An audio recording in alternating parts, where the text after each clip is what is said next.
And hello, Ben Evans already here, Chris Javier. Right, uh, almost set up on time today. 5 of you already here, 4 thumbs up, very good. Thank you all. Quite appreciate the fact you guys are already here. Ben Evans says, the bluntly named one. I've been looking forward to this. Glad you guys have managed to align schedule. Yeah, I've got to admit it's completely my fault that I have dissed Simon something like 3 or 4 times in a row. It's just fucking terrible. And usually at the last minute too. I know he's ready because he pinged me an email a short while ago. So hopefully, hail David Perkins. He should be on any minute now. Let's see. Yeah, okay. Right, well, is the cripple here? Not yet. You know how they are. They're slow to run, you know. That was actually quite funny when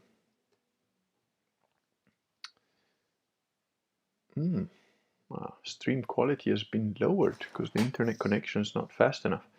Let me know if we're having problems. Shouldn't be. Everything seems to be set up correctly. P1 Bear says, oh, hail. Very good. James Tong, good evening. Okay, there's 5. There's probably more than 5 of you here actually, but this thing is a bit slow at catching up. Well, Simon, I hope you are arriving soon. I'm gonna add him. I don't know.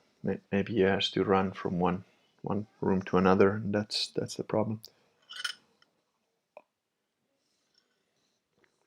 But in the meantime, I don't know much about Simon, other that he's an amputee and that he's got a very good sense of humor about it. So that's what I wanted to ask him about, really.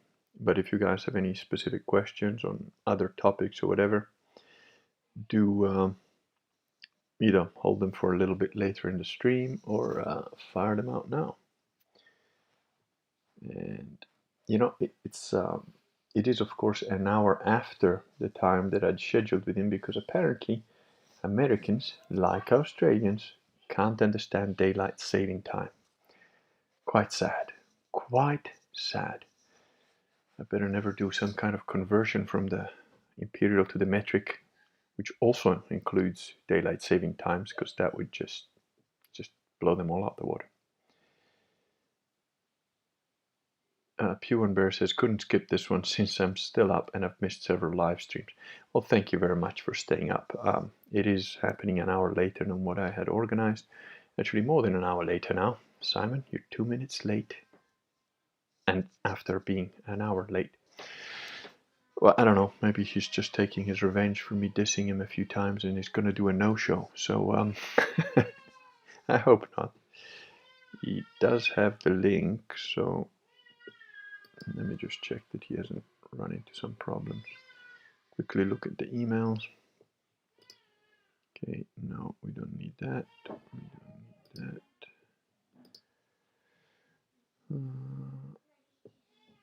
Okay, if I move that around.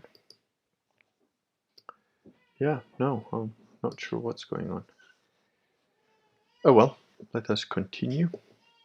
And hopefully he shows up soon. And if not, we'll take it in stride. Something he can't do. No. Oh, the James Fox Higgins live stream was excellent. Well, thank you very much. I enjoyed that. It's been a while since I spoke to James. We are thinking of collaborating on some work together. There's a documentary I want to finish. I want to do, which I've sort of written, but he's got a lot more skills than I have in the video. There's Simon. I hit the link. It says connecting. Okay. Nothing's happening. Let me just send you the link again, just in case it's something's off. Shouldn't be. Okay, if the link for whatever reason doesn't work, what we'll do is just there, I've sent it again. Let me switch the interview mode off and then switch it back on. Sometimes that's about the extent of my my knowledge with technical stuff. Ah, there he is. Finally. Okay. Guest in the green room. Let me add him. Kurgan. There he is. Hello, Simon. How are you doing? What's up, Kurgan? Very good. Well, I don't know that much about you other than you're an amputee. So, floor is yours. Tell us a little bit about yourself, how you came to be an amputee, and how you came to have the very cool attitude that you have about it. I was talking, just for reference frame, I was talking with my most loyal henchman today. And, you know, he knew we were going to do this interview. And he said, oh, man, it would be fucking horrible if I lost a leg. And I was like, nah, a leg wouldn't bother me anywhere near as much as an arm. You know, an arm would be pretty bad. But a leg, you can get a fake leg. Agree. You know. But yeah, I know nothing about it, and I hope I never have to find out firsthand. But yeah, tell us a bit about yourself. You know, whatever you want to say. Keep in mind that I have scores of enemies throughout the ether, so you might want to keep some stuff private. It's all good. But yeah, tell us what you do. If you're hopefully if you're fragile, don't necessarily tell us where you work or anything like that, because you know, some people are assholes. Yeah. Yeah. I'm all ears. Well, I became an amputee about almost 3 years ago. I was actually run over by a train, and I lost both my legs, one below the knee and one above the knee. The one above the knee I lost, you know, getting run over by the train, and the second one I had to amputate it later on because of just due damage to from the accident. Because of damage, yeah. The foot was completely degloved. My heel was missing. Took me about 3 weeks to make a decision on it, but it was pretty much, you know, the doctors, they told me if I wanted to save it, I would have to stay in the hospital for 8-9 months. And I was like, as soon as I heard the timeline, they said the risk for infection was just, yeah. I work with a guy that had a similar issue, and he's opting to have his leg taken out because, yeah, same reason. Right. So again, if you don't mind my asking, so how did you get run over by a train? I mean, that caught you by surprise. I mean, had a bit too much to drink. I'm sorry, man. I just gotta ask. Well, there was alcohol involved. I suspected something along those lines. There. Yeah. No, okay, I get it. I have to be careful because I'm in a ongoing lawsuit. Let me see if I can help public you. Transportation. You had one glass of champagne on your way home, tripped, and something along those lines, right? Yeah, and you know, it's a bit of a mystery to me. I don't remember anything that happened that night. How, if you don't mind again my asking, how did you survive? Because like losing a leg above the knee is not a joke. You've got major arteries there, so. Yeah, and I had to have a blood transfusion. I lost a ton of blood, and they said like I was pretty close to death. But did somebody find you, or did somebody help you? Like what happened? So I've seen the videos, and there's the video of the conductor cab, and it shows that, you know, as he was approaching me, like he noticed me like last second, and you could hear him screaming. So as soon as he noticed me and ran over me, he called the police. Right. But so who applied a tourniquet? Because I'm guessing without that you wouldn't be here. I'm not sure. I'm guessing the fire department or the ambulance. Okay, so you have no memory of the actual accident. pretty much. Zero. Wow. But the Zero. brain, the human brain does do that. When there's something so traumatic, it often blanks things out. That's got not necessarily anything to do with any alcohol or anything like that.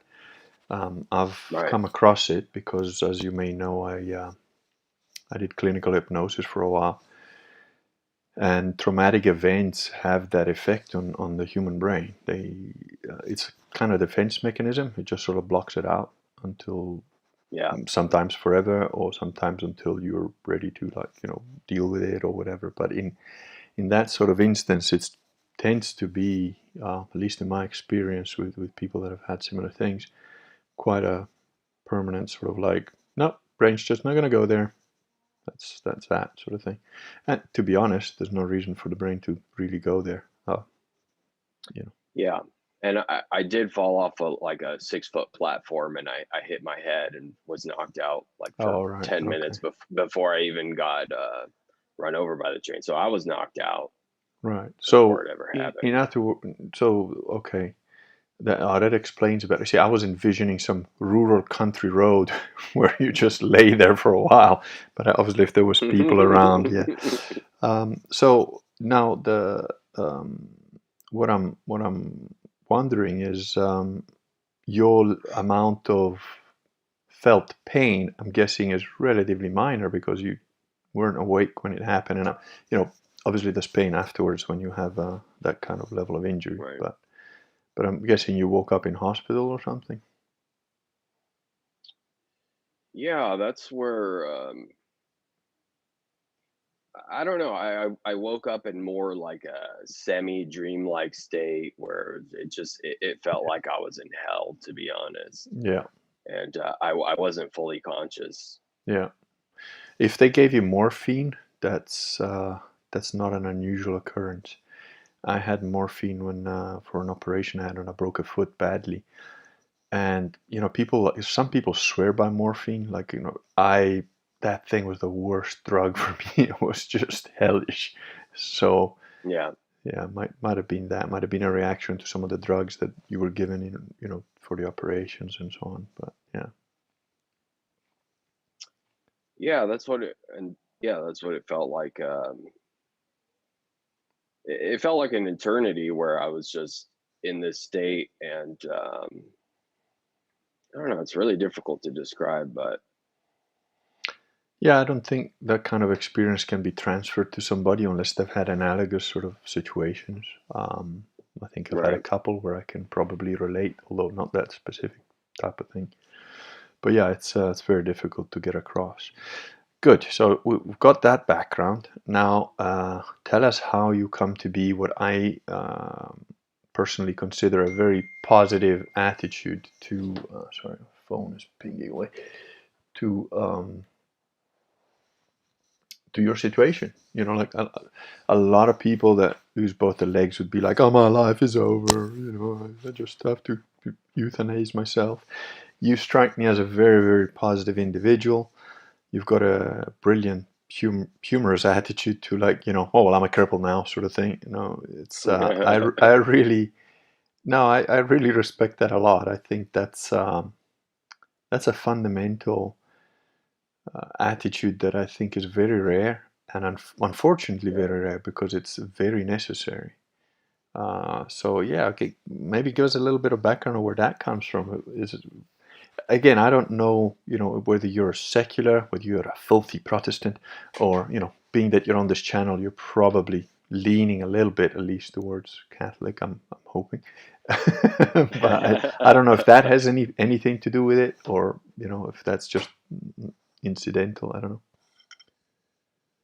Well, I come from an Oriental Orthodox background, Hmm. but prior to my accident, I would say I was leaning kind of towards like the whole Gnostic Christian Ah, yeah. Jordan Peterson. Like I was getting into a lot of that. Little bit of Anubis in there. Yeah. Yeah. Some Osiris just folded in between the Christianity. Yeah. Yeah. I'm sorry. What was the question again? No, whether you're how why have you got that sort of psychology? Is it, do you think that your religious background or your philosophy of life or whatever helps you have this positive attitude? Is that just how you were? Has it had I an have no impact idea. in your Has it had an impact on I your view of religion and so on? Or? Oh, it's definitely had an impact on my religion, but I would say it's no conscious effort on my part. It's just Right. that experience of feeling like I was in hell and just Yeah. being tortured, and then coming out of that and still being alive. It's just like, Everything feels good after that, doesn't it?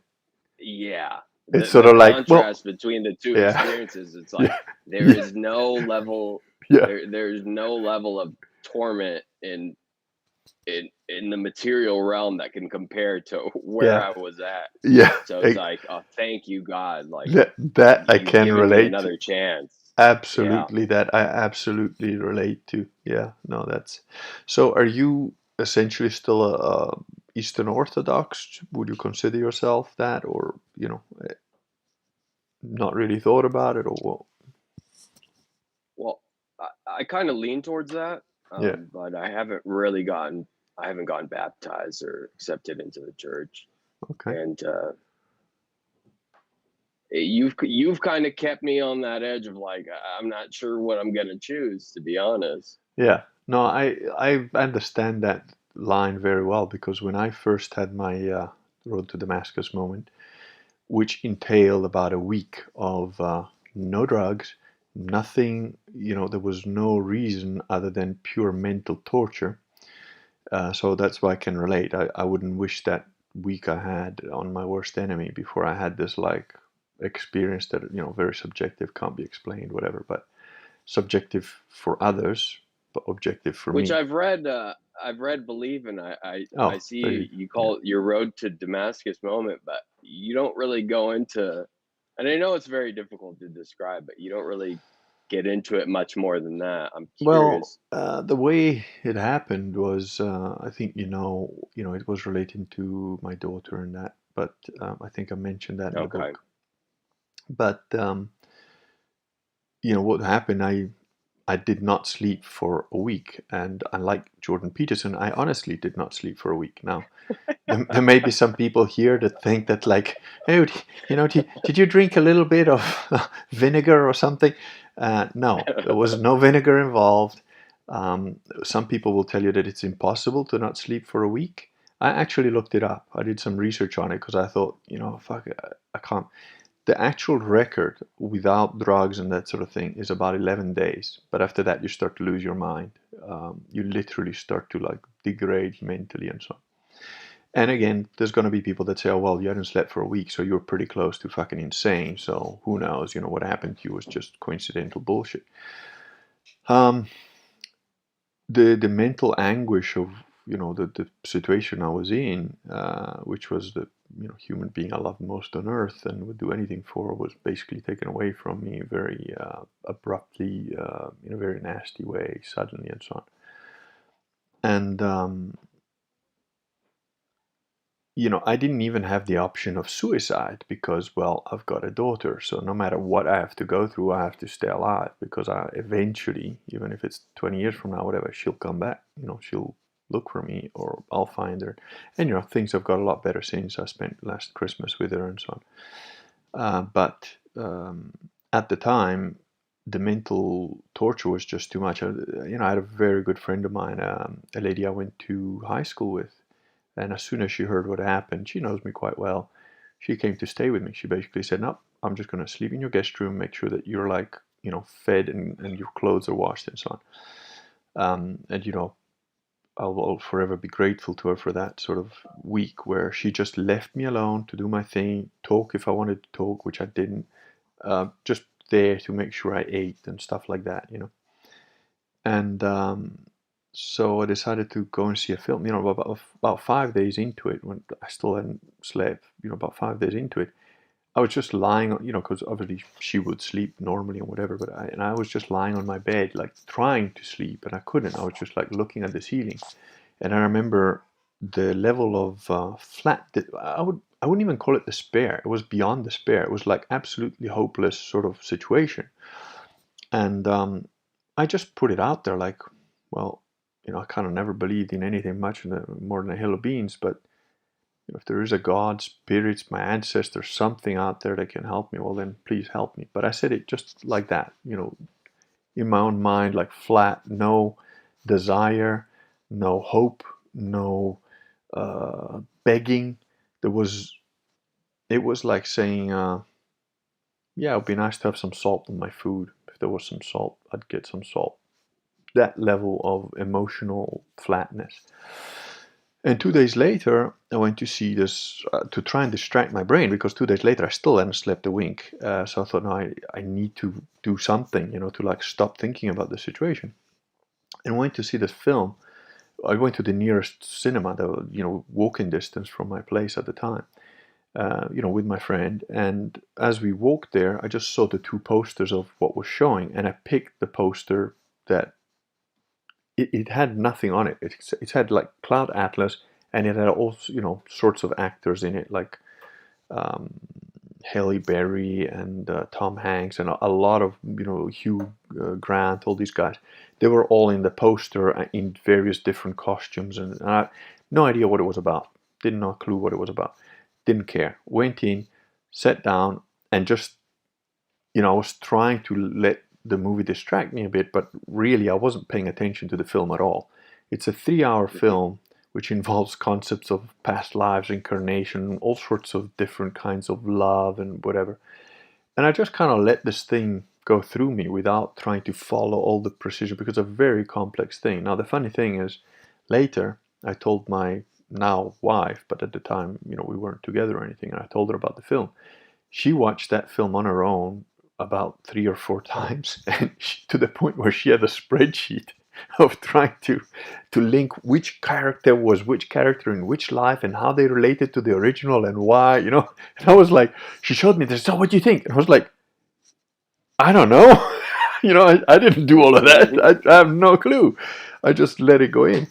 But the thing is, when I walked out from that film, and I don't know whether the film clicked something, whether God's grace, whatever, but I had an experience where I experienced absolutely there is a God. God is love. He cares about every single one. But it wasn't like, Jesus, Mary, and the archangel or whatever. It was just like this overarching intelligence that was absolutely loving and powerful to a degree that I cannot put into words, and Mhm. definitely real. And when I realized that, I was like, my first sensation was like, oh, I've just been wrong about absolutely everything in my life for my entire existence. And then the only skill that was of any use was hunting, because I just sat down silently and started to observe what are the rules of this realm, of this, this whole thing that exists, which I've ignored completely. And so that's how I came to it. And then I started to try and figure out what had happened. What was this? Because yes, there is a God. I mean, for a brief period, I was basically a deist, because all I knew was there is a God. He is love. He's good. That's it. Whose God is it? What God is it? And then I started to research. Now, before that, from my, I would say, teens to my like 30s, I read a lot of books, including a lot of books on various religions, like from Hinduism to Buddhism to. I've always had a kind of instinct about the supernatural, the spiritual, whatever you want to call it, but I was absolutely agnostic about how it worked and what it was and whatever. I had many experiences that. Looks like I dropped Simon. I don't know if the stream still seems to be going. Not sure what happened. Simon, call us back if you can. But yeah, so uh, that's kind of what happened. And I'm just gonna wait to see if he can call us back. In the meantime, I'll go read through your messages here. Uh, Broken wheels. I just saw it right before the stream. What is Simon's experience with phantom limb? Okay, that's a good question. We'll ask him that. After more than 5 months of planning, it's finally here. Most wanted stream of 2021. Well, we hope we can come back. Quality of voice picture good from both participants. Hail Kurgan, hello Simon, that's LS16. David Perkins says, of all the bad drinking story, this is easily the worst. Tom Mastroianni, for the love of God, please continue this conversation until after the lawsuit is over. Oh, relax, Tom. David Perkins, this guy's handle trains better than Jordy handles apple juice. Much respect. Very good. And hello, Mirkwood. Yeah, I don't know if his phone's gone flat or something. Anyway, I'm curious to see how his religious experience continues to evolve over time. But as you can see, it's very, looks like I got booted from the call. Can you send another link? Yeah, same link should still work. It shouldn't have changed actually, I think. But I can definitely send you another one. Give me 1 sec. Let's just reply to that one.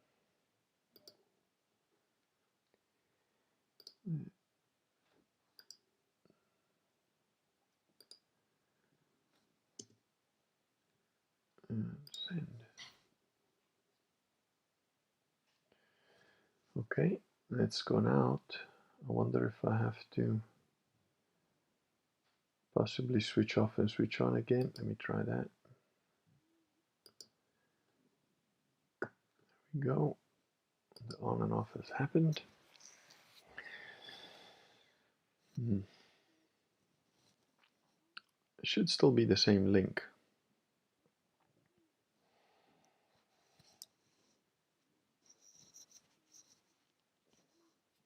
Probably takes a minute for the email to get there, but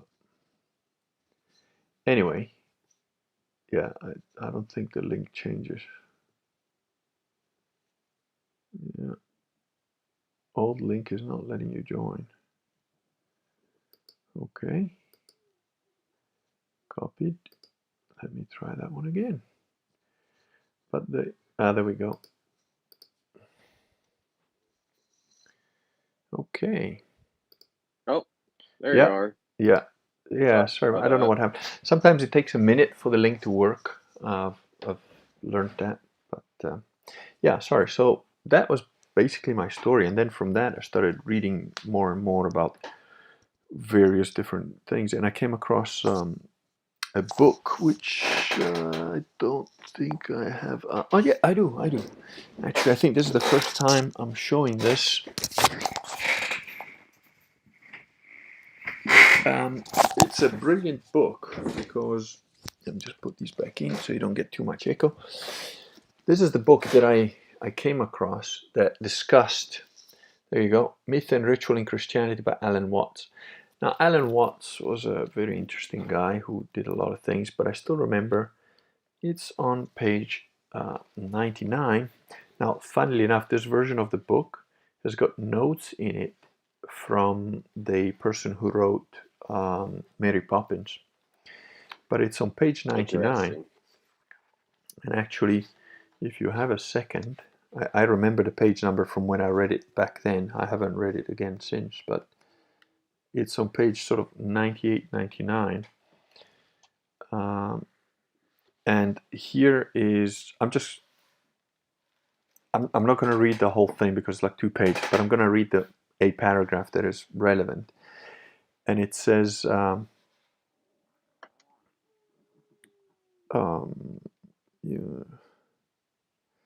he's quoting a bit of scripture here in the preceding. Actually, you know what? I will read it. It's a page. Just bear with me. So long as the mind is captivated by memory and really feels itself to be that past image, which is I, in inverted commas, it can do nothing to save itself. Its sacrifices are of no avail, and its law gives no life, for it is under the spell of death, identified with an impotent abstraction, so that in the language of symbolism, It is formed of clay, or wandering in the wilderness, in a dry and barren land where no water is.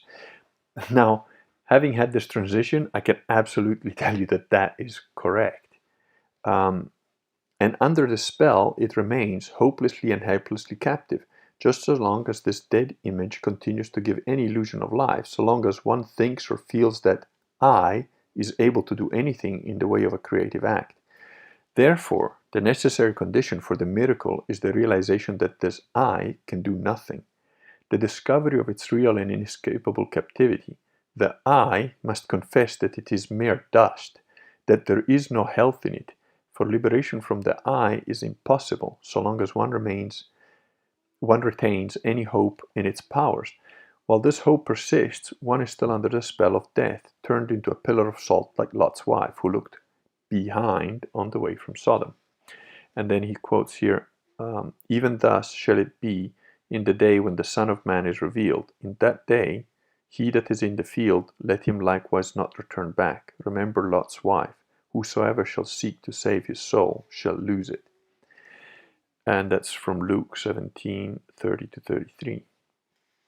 But there is another paragraph I want to read here that says, on the other hand, the miracle can come to pass if all hope in the I is abandoned. If that wherein man thought his life consisted is seen beyond any doubt to be unreality and death, which is exactly what happened to me. The one thing, then, which is the indispensable preparation for the miracle of man's becoming no longer I, but Christ, for the birth of Godhead in man, is the confession of sin, inverted commas, not, however, in the current sentimental sense of the word, but in the true metaphysical sense of hamertenein, which is to miss the mark, which is precisely the sensation I had, that I had missed the mark, that I was completely wrong about everything. To be off the point. The mark or point here, equivalent to the straight and narrow gate, or the needle's eye, which is the entrance to heaven, is the timeless eternal moment wherein our real life consists. To be off the mark is to be identified with the past, and thus the soul that sinneth shall die.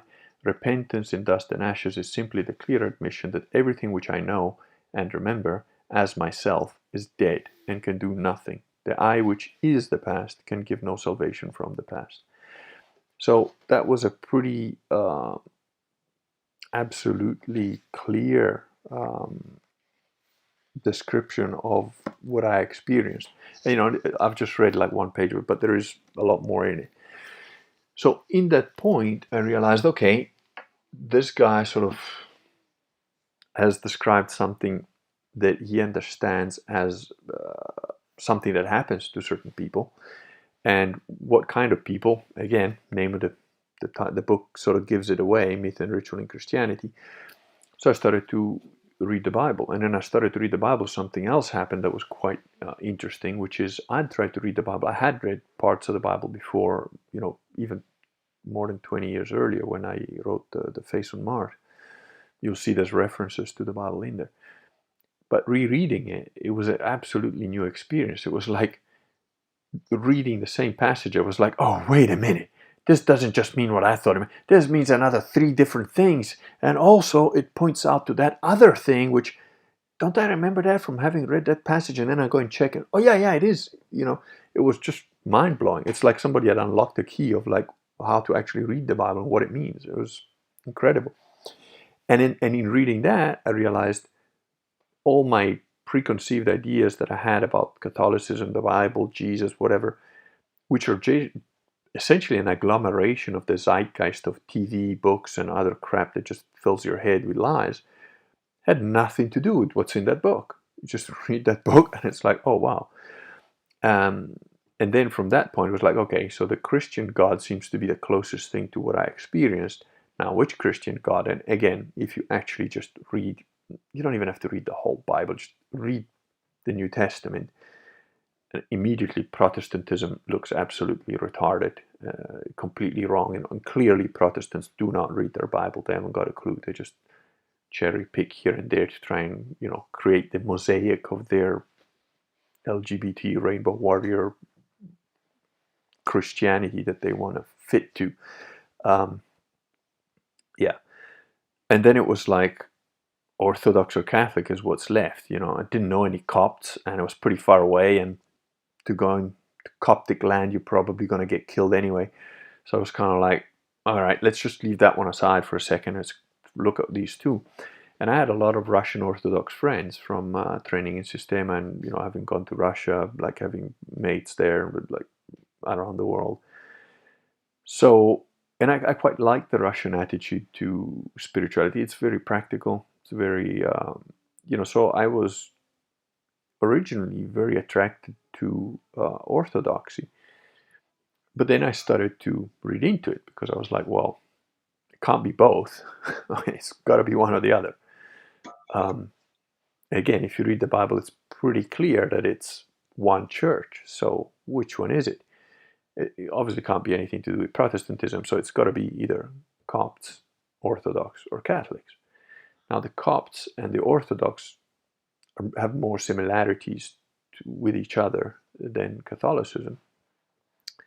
But in reading about the patristic fathers and so on, invariably, Catholicism came out on top. It's like, well, the fact that the Pope was respected as first among equals and was considered the tiebreaker in any discussions between the bishops of the various cities and so on. That was there from time immemorial. A lot of things that the filioque, again, if you can read the Bible, it's pretty clear that the Orthodox concept of filioque is wrong. And then I read the history of it, and it's like, well, the Orthodox kind of like turned coat quite a few times, made deals with the Muslims, and the Catholics came to help them. So that didn't sit very well with me. But just generally, it was, that's just an add-on. To be fair, theologically, I found Catholicism to be very compelling from back in the day. Now, the problem that I had was like, okay, so wait a minute, all this Catholic stuff sounds good, but we've got Bergoglio and Ratzinger and that other idiot John Paul, Wojtyla, however you pronounce his unpronounceable Polish name. Those guys you can't tell me those guys are the vicar of Christ. Something's wrong here. Plus, Bergoglio's protecting pedophiles left, right, and center. All the Catholic priests are screwing kids, raping kids left, right, and center again. In America, they found out like 300 cases of like priests abusing kids. So it's like, dude, that cannot be God's church. And I don't care how, that can't be right. So again, I said, okay, but wait, it was one thing here, and they're saying this, and now they're saying something different. So I started to read and read and read, and I bought the Book of Canon Law, which is sitting over there. And I literally started to read canon law from 1917, like a book, like a complete autist, until I hit that Canon 188 Part 4, and I was like, whoa, wait a minute. And then when I read that, I was like, well, I can't be the only guy that's figured this crap out. So let me find out. Canon 188.4. Oh, well, look at this on the internet.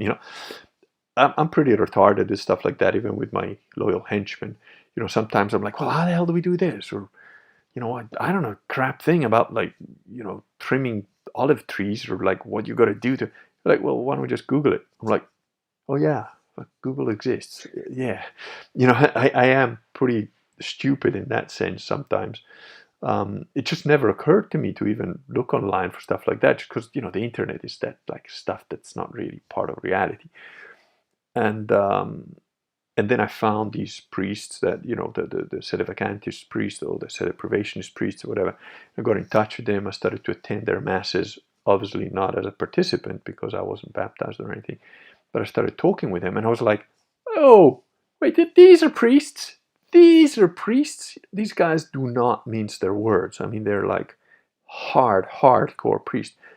The kindest, most generous people that you'll ever meet. I mean, these guys literally risk their they risk going to jail to go and like save souls, literally, to this day. They have no money. They if you go to their church, they will offer you a meal, but the food they eat, you can see, what they want in their storeroom, and it's like, fuck, these guys are like proper priests. And they don't mince their words. I mean, they've got an article on one of their sites, the sodalidium.biz site, that I don't know if you remember a few years ago, there was a French priest, an octogenarian French priest, that was decapitated by two Muslims while he was giving mass. They entered the church and they killed him. The article that's still on their website was like martyrdom or just punishment for your crimes, kind of thing, which is like, sort of like, wait, they cut off an 8-year-old man's head, and these guys are saying, well, he deserved the punishment. It's like, what? But then if you read it, it's like, it's not a guy against the person. It's just looking at canonically. It's like, well, this guy was betraying the church. He's 8 years old, so he knew what the real truth was, and he's been betraying the church by making fake masses for like decades. Maybe just got had enough of people like that. It's like they definitely don't mince their words. So Wait, and he was a Novus Ordo, or yeah, was he? yeah. He was Okay, a Novus Orco guy, as I called him. got it.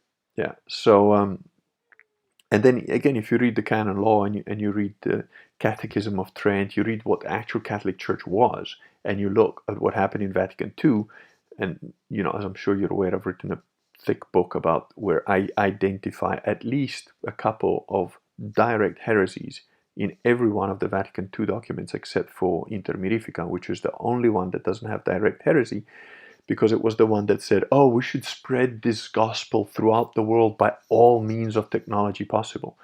So that's the only one that doesn't have direct heresy, but given the context, it's one of the worst documents, because what it's saying is, and now we spread this heresy throughout the land through TV, radio, internet, whatever's going to come up. And you can even tell in the language of Inter Mirifica that they were seeing ahead quite a lot, because they weren't just talking about radio and television. They're talking about and whatever comes next. So the heresy in the Vatican II documents is absolutely obvious, like obvious to a 10-year-old child that has been catechized properly in Catholicism.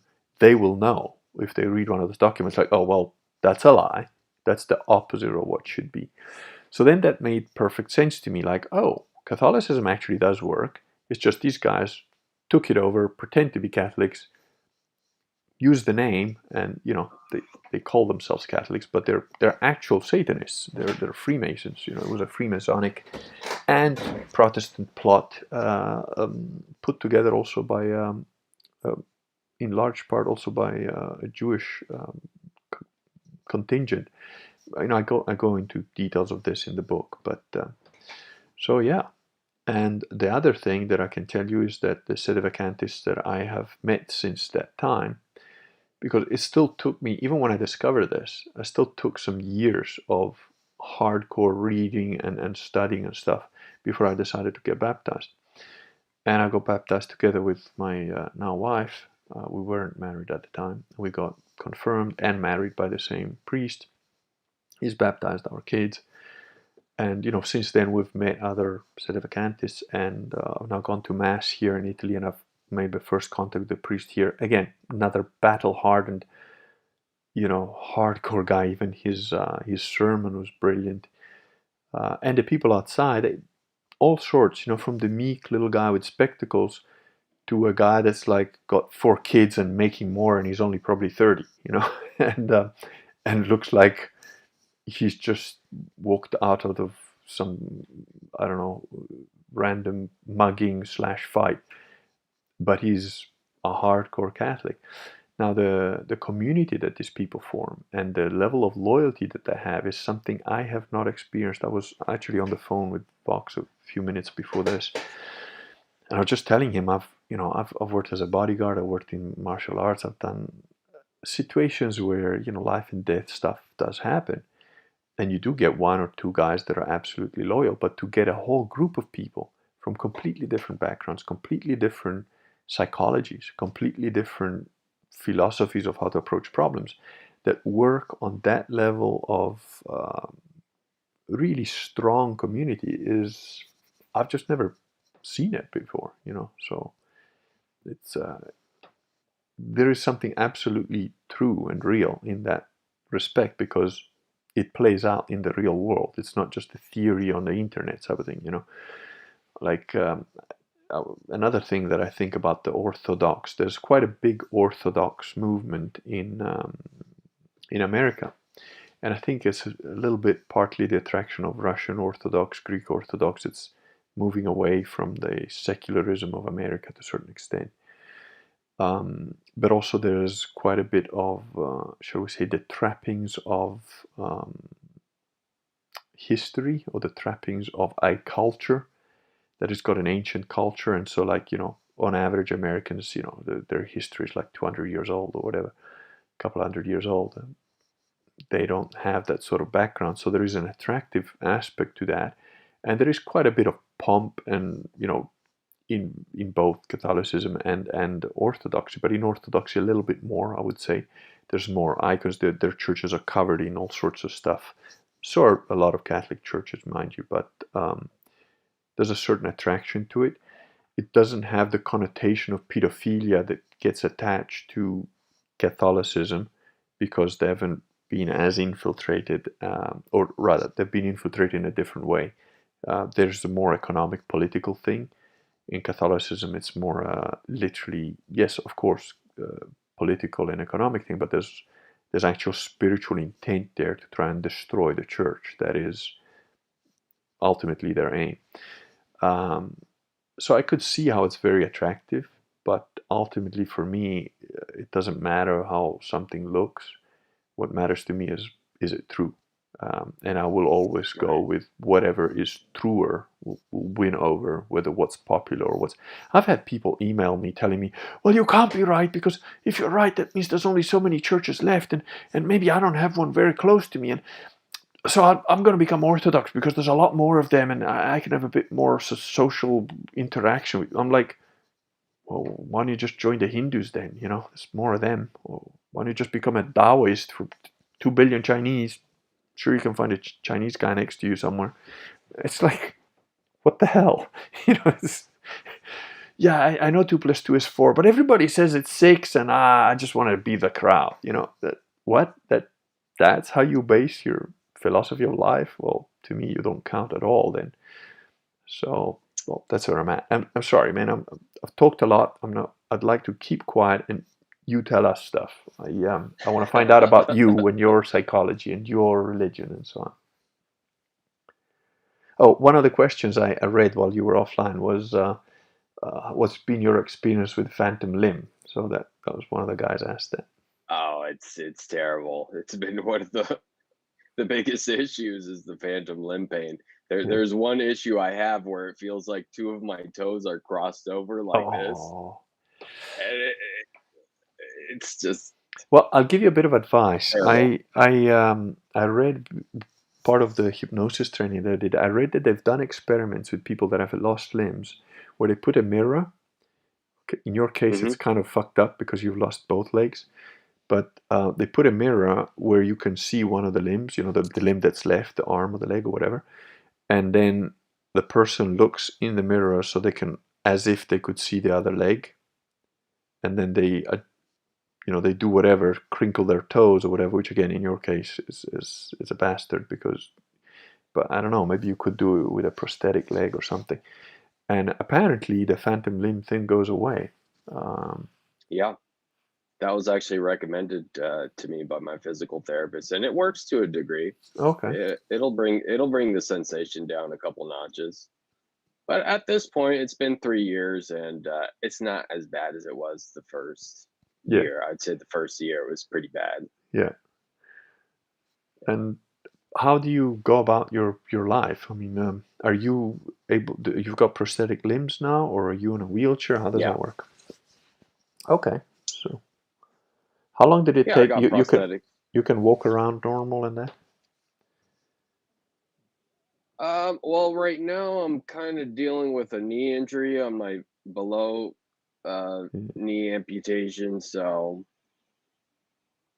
things aren't quite normal right now, and this has been kind of an ongoing issue for the last year or so. Right. So I've developed patellar tendonitis.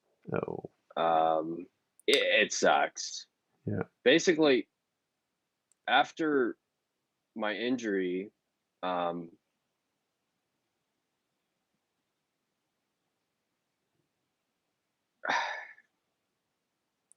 I'm sorry, I lost my train of thought. What was I? No, oh, whether walking around normal is possible, and you've got this patellar tendonitis that's being an issue. Right. So how it developed was hiking was a big part of my recovery. So Okay. yeah. So when my accident happened, it was I probably started hiking like 6 months after my accident. That's pretty quick. 14, yeah, 14 months afterwards, I ended up actually summiting the biggest mountain in Europe, which was actually in Russia, Mount Elbrus. I became the first double amputee above knee to summit that mountain in the world. And Awesome. yeah, and then 6 months later, I had a knee injury and wasn't able to walk for 6 months. So it's like I went Oh, from fuck. summiting the biggest mountain in the world to having trouble climbing the toilet in the morning. All right. And where are you now? And Are you healing? Is it getting better or? well, that the injury happened the beginning of 2020, so just before the pandemic, Yeah. and couldn't walk for about 6 months, and got myself up to I'd say 80% recovered, and then I started hiking again in February, Mm. and just kind of went too hard too fast and ended up hurting my patellar tendon again. So Is it the I'm downhills that do it? it's the downhills. Yeah. I know that feeling It's because the my downhills. yeah. I've avoided having surgeries despite, 20 years of karate. Most people that do karate for like 20, 30 years like have knee injuries. I've never had a surgery, but I also hiked a lot with really quite heavy bags and Hmm. fast running, training and stuff like that. And the downhills are a bastard. And now, walking is still fine, but I have to walk with a heavy weight and again, downhill, I'm just gonna take my real time like a little old man because, yeah, the downhills are the bugger there. What about, I don't know how possible that is or how useful it is, and obviously check with your doctor or whatever. But one thing that I found always helped my knees when they were a bit fragile was like spinning classes, like doing just stationary cycle exercise. But I Hmm. don't know, obviously you have to have the tendonitis, the inflammation has to go down first and that. But if you can build up that joint, I found that was always very helpful. Yeah, so I have a stationary bike, and it still causes a little bit of pain. So it's really tricky to know What to do, yeah. what to do, and like the physical therapists, they don't really know No. either. What about, have you tried those, I forget what it's called, is it EMT machines? Those things with like the electrodes that like stimulate various parts of the muscles. So I you, haven't tried that now. okay, so it's a little, I don't remember when I found it. I think no, it's downstairs somewhere else. It's like a little machine about that big, and Hmm. they get all fancy digital ones. If you can find it, get the analog one where you actually turn the knob. They usually have like two electrodes coming out, well, actually four electrodes, two stations with like two wires, and they've got like this little wet pads that stick to you. So let's say you have an injury, oh, like here, right? I've done a little bit my muscle here, so you could put one electrode, say there, and another electrode here, so it stimulates that muscle, and then you can turn it up to different like frequencies and so on. So it either gives you a little pulse or it gives you very quick pulses, so it's like a trembling, and then you can turn up the intensity. Now, straight after you do the injury, not a good idea to use one of those things. But after a while, like say you tear a muscle or something and you've hurt yourself, um, after 4 6 weeks, basically your body's healed, but that area is still tense or still got like atrophied muscle and so on. And what you basically Right. do is by stimulating that muscle area, you kind of scrub its hard drive. You like force it to work, so you force it to get unfucking, you know, tensed, and that promotes a certain level of healing. You kind of have to know a little bit what you're doing, and sometimes you have to do that only by experimentation, and it can get worse if you do it wrong. But if you just do it a little bit at a time, and then you take it off and you wait and you see, like, okay, is this better or worse? I found that machine to be, for some injuries and in certain cases, a godsend. Some for tendonitis, not ideal, generally speaking. But again, it depends on the person and it depends on the type of tendonitis, because you don't want to overstimulate something that's inflamed, obviously. But Right. if it's the attachments of the muscles and so on, and plus with your leg having been amputated, I'm guessing that however that tendon is now attached to whatever's left, that can have caused some kind of issue as well or something. And another thing that I found that helps a lot, but it's hard to get. You can get this easily in South Africa. In England, you can't even import it. It's called Reparil gel. It's a gel, clear gel, doesn't stain or anything, that you can put on that type of inflammation slash injury. So it's a topical sort of thing. Um, and man, that stuff is like magic. If like even contusions, muscular tears, it like really helps a lot. So I What's don't it know. called? Reparil gel. That's REPARIL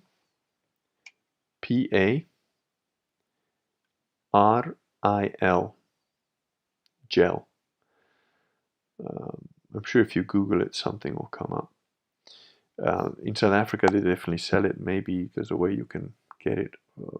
It might be called something else in the States, but I'm sure if you Google that, you can find out what's in it. And something else that surprisingly worked quite well for me, because I snapped my Achilles tendon some years ago, and the apprentice butcher that did the fixing operation did a pretty piss poor job.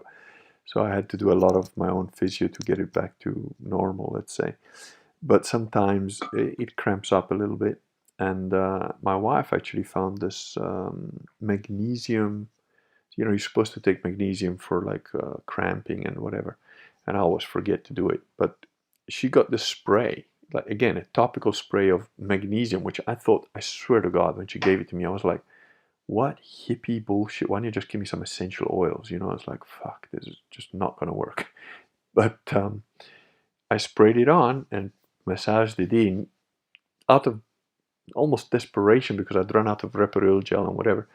And again, worked. So I don't know if cramps is part of it, but arnica oil, I'm sure you're probably familiar with.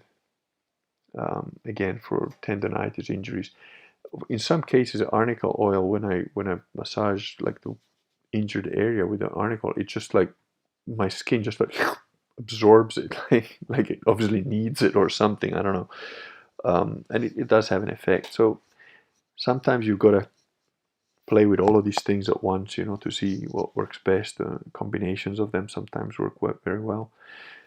What I strongly suggest you never do is ice the damn thing, because that is Mm-hmm. absolute bullshit. I don't know if you've read Vox's blog, but like throughout my life doing martial arts, and people kept saying, whenever you get an injury, you should ice it, rest it, and raise it. I was like, nah. For me, it's heat. I always put heat and then I gently worked it. And I always ignored that. Like my karate instructor was like, you should ice that. I'm like, yeah, no, that doesn't work for me. I just tape the shit up tight. Compression, yes, I agree with. Tape it Mm-hmm. tight. Sleep with it even taped up tight, because it forces the blood vessels to pump through there, and they take out all the toxins and like coagulated stuff, and they get rid of that.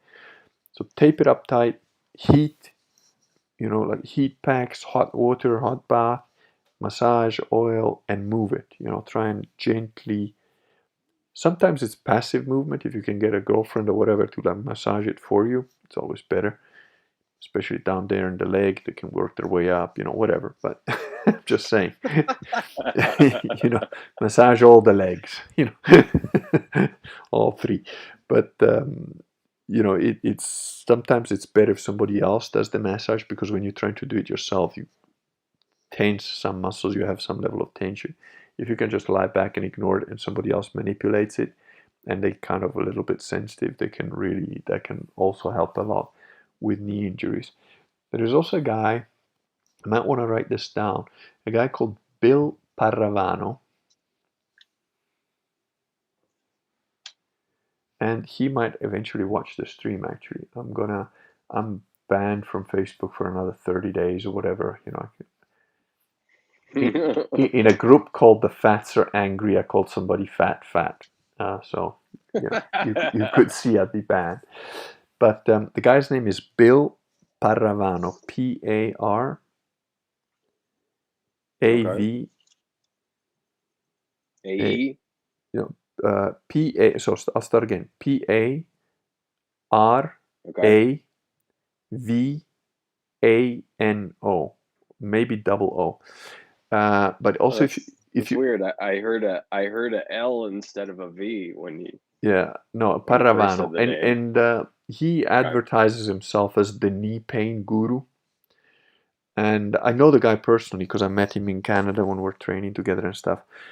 And he does little exercises and stuff, and he explains how your knee joint works.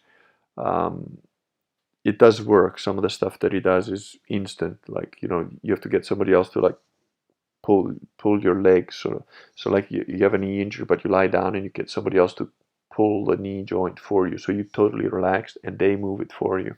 And they just do that a couple of times and it kind of like resets your tendons and stuff. Um, so look him up because he will definitely have something to say. And if I Yeah, get and unbanned, like in 30 days, send me a little email and I'll ping him a okay. message on Facebook or something and tell him to get in touch if you haven't managed to get hold of him before that. If you do get a hold of him, just mention my name. He'll remember me. He knows who I am. So Yeah, and getting it to heal isn't too much of an issue, but getting to the same level of activity it, it how just doesn't. how old are you now? I'm 33. You're still young, so uh, let me save you some time. Something that I didn't learn until my late 40s, and I'm struggling to learn now in my early 50s. As you get older, you're gonna have to move different. You're gonna have to, I know. and you're young, so you're at the peak really, 33, 35, 36. You seem to have good genes. I reckon till early 40s you're gonna be fine. But you do have to move better. You do have to move different. If look into the Systema stuff because that individualizes all your muscle. A lot of martial arts, you tend to use all the muscles at the same time. In Systema, you will tense. One side of your body will be totally tense while the other side of your body will be totally loose. And there are a lot of exercises like that. And it promotes general health throughout your whole system much Hmm. better. But, sometimes you have to tape joints up. Sometimes you have to move different. Sometimes you have to hike different. Now, when you say the same level of activity, here's the 2 or 3 pointers that I want to give you that I hope will save you a lot of pain, time, and effort. One is, what are you talking about? Are you talking about efficiency of doing I want to hike X amount of kilometers in this much time? And I can understand that there could be an agonistic sort of element to that, a sports element, but ultimately there's a little bit of pride in that. It's about, oh, I want to hike 10 kilometers in like 1 hour or half an hour or whatever. I want to run it. I get it, and I'm not saying there's anything wrong with that, but maybe redimension a little bit and sort of think, what is really important here? Is it important that I do 10 kilometers in an hour? Or is it important that I do 10 kilometers nicely, enjoy myself? And if it takes 2 hours, who cares? I've had a good hike. I've had a good time. There's maybe that element which for you now probably doesn't exist. When you hit 50, 60, it'll, it'll start to hit. Yeah. Um, Right now, I just want to be able to go all day. but what does go all day mean? Okay, let me ask you why. What is the purpose? Because if the boogaloo happens, you want to be able to run up the mountain and like take out your sniper rifle or is it just because you enjoy the physical activity? What's a A little bit real of both. bit of both? I'm not sure, to be honest. It's just kind of what I know gets you're me not. That's why I'm going. asking you. Because Yeah, if you force yourself to pinpoint the reason, first of all, you will be more efficient because once you know the reason, you're like, oh, that's what it is. That's what's bugging me. I want to be the best double amputee hiker in the world. Okay, so now that makes sense, right? Then you've got a reason. But if it's like, I want to have that feeling of like feeling healthy and fit and that I've done this in a good time, then that's a personal thing that you might enjoy a more difficult hike that takes you longer because you feel, oh, I've managed to do that. Like what you did climbing that mountain as a double amputee. yeah. Not a lot of people do that. I think I can absolutely relate Nobody. to. Yeah, uh, there you go. So if But that that didn't do it for me. It's like once I did it, it was like once it was in the past, it's like, okay, that means nothing anymore. What's next? Okay, so here's my suggestion.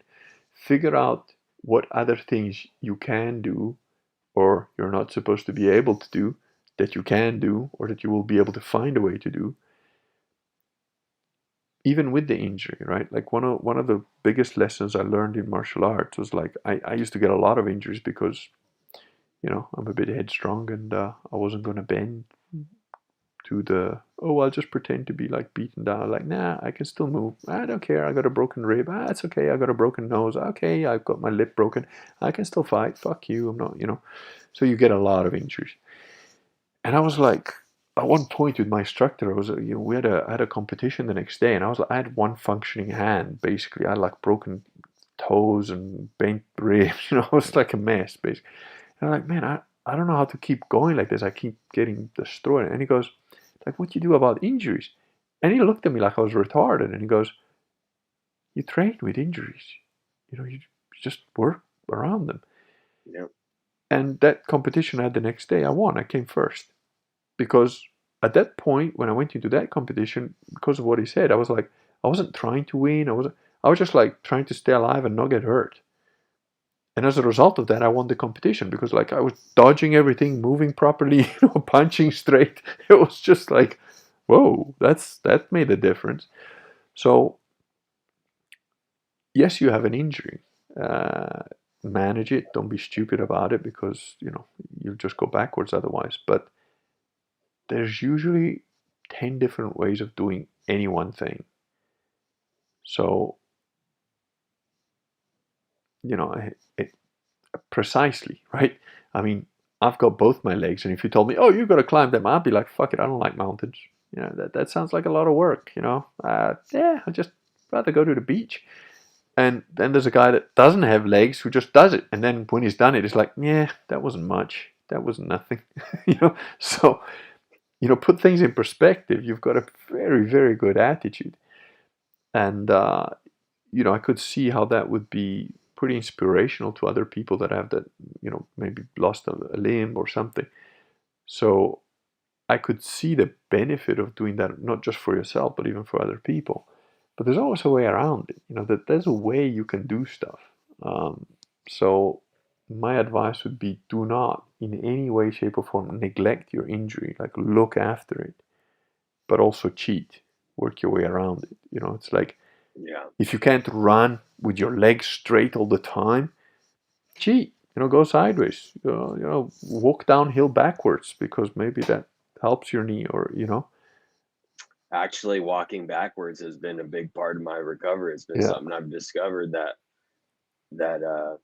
for whatever reason it really strengthens that area and yeah. it helps to rebuild the tendon. So that's been a huge part of my recovery. And There you go. Climb the next mountain backwards. well, it's going downhill. That's the issue. Yeah, but you can go downhill backwards too. And another issue is that, like, in the moment, I don't really feel the pain. It's like I you know. get Yeah, kind of high. You get high off the yeah. endorphins, and And it's the you don't impacts. really Yeah, realize yeah, there's a issue there until it's a real issue. yeah. Do you? I don't know if in the States you get it. It's kind of like this stuff, but better. Like this is. I don't know why it looks blue on the screen. It's green actually, but No, Um, that's interesting. oh, actually, it looks green on that one. It looks blue on this one. I don't know. What It's color do you? blue for me. Yeah, that's weird. Yeah. But anyway, the thing is, if this kind of tape, you can stick it on and like shower with or whatever. But there's an even better one called Elastoplast, which is about the same sort of width. It's about 4 inches wide. And man, that thing is, you can tape up your knee with it. You can tape up all sorts of stuff with it. I'm guessing you have tapes anyways because of the prosthetic. Well, using tapes and stuff, it would cause an issue with the skin as far as like friction goes. So, That's the stuff. That's the beauty of these things. Um, oh, okay. this stays on. Like when I was doing my second dan, I had like 3 cracked and sheeted ribs. I was taped up from like just below my pecs to my hips for like a week, Hmm. and you can shower with it. It doesn't move, it doesn't budge, and the skin underneath doesn't get friction because like I could do this all day. If I did it on this arm, eventually you'd feel it. It will cause friction on your arm. On here, it's rubbing the material. It's not rubbing the arm. So that can help with that. Of course, when you take it off, you get an instant full depilation. That ladies that go for Brazilian wax know nothing about this stuff. Honestly, you won't have a single hair left once this comes off. But That's risky. yeah, That's risky for me because if I get any skin issues on my stub, it's like I'm out. yeah. Maybe do a little test patch. With just like a centimeter. I don't Yeah, know. that's a good It's idea. try. This is called, I think, kinetic tape. I can't remember. But the one that I try and find whenever I get to it, it's called Elastoplast, and it's a good stuff. I'm writing it down. Oh yeah. Oh, there's some guys giving advice here as well. That's okay. So David Penguin Bear says, Simon, I assume that you live active life and refuse to make excuses despite having plenty of space for excuses. I think we've covered that. Man's hiked a mountain that no one else has tried to do. Um, and again, it says, that's very admirable. Not sure how I would carry that cross. David Perkins says, can you go into the Jewish thing in Vatican II? I have heard Freemasonry and Judaism are similar or the same. Yes, they are. They kind of have the same root, but I don't think this is the stream for it. And of course, if you read the Reclaim the Catholic Church, it's all in there. LS16 says the foreign aspect, yes, but also the level of seriousness. We just don't take things that seriously, particularly Protestants. I think that was referring to when I was talking about the level of loyalty of the Catholic guy.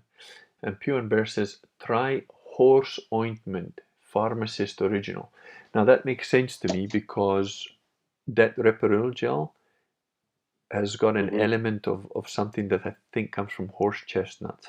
So horse ointment, pharmacist original sounds like it's probably the same stuff, maybe under another name. My colleague done quite a lot of running in mountains. He used it every time after running.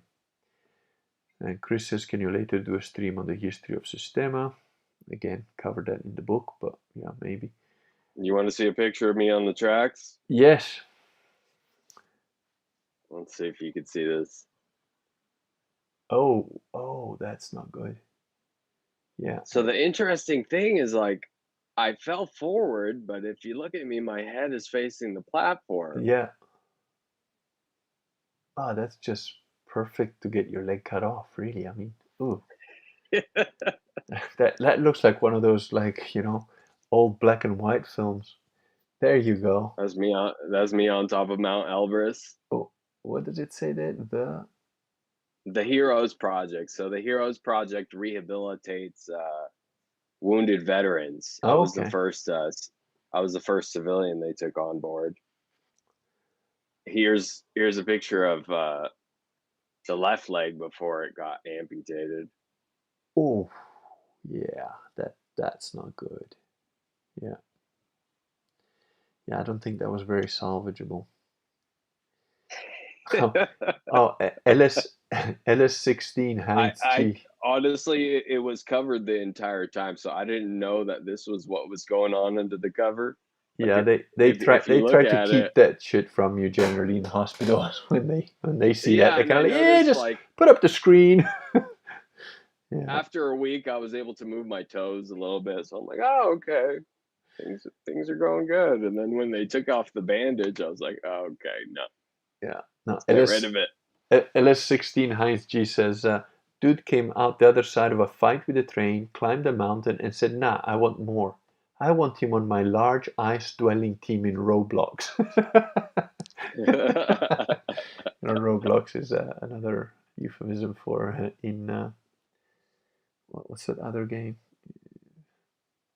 I forget. When people say we're gonna take over the world in Roblox. In Minecraft. Like when you build your citadel and you take out the Vatican in Minecraft. So, Yeah. yeah.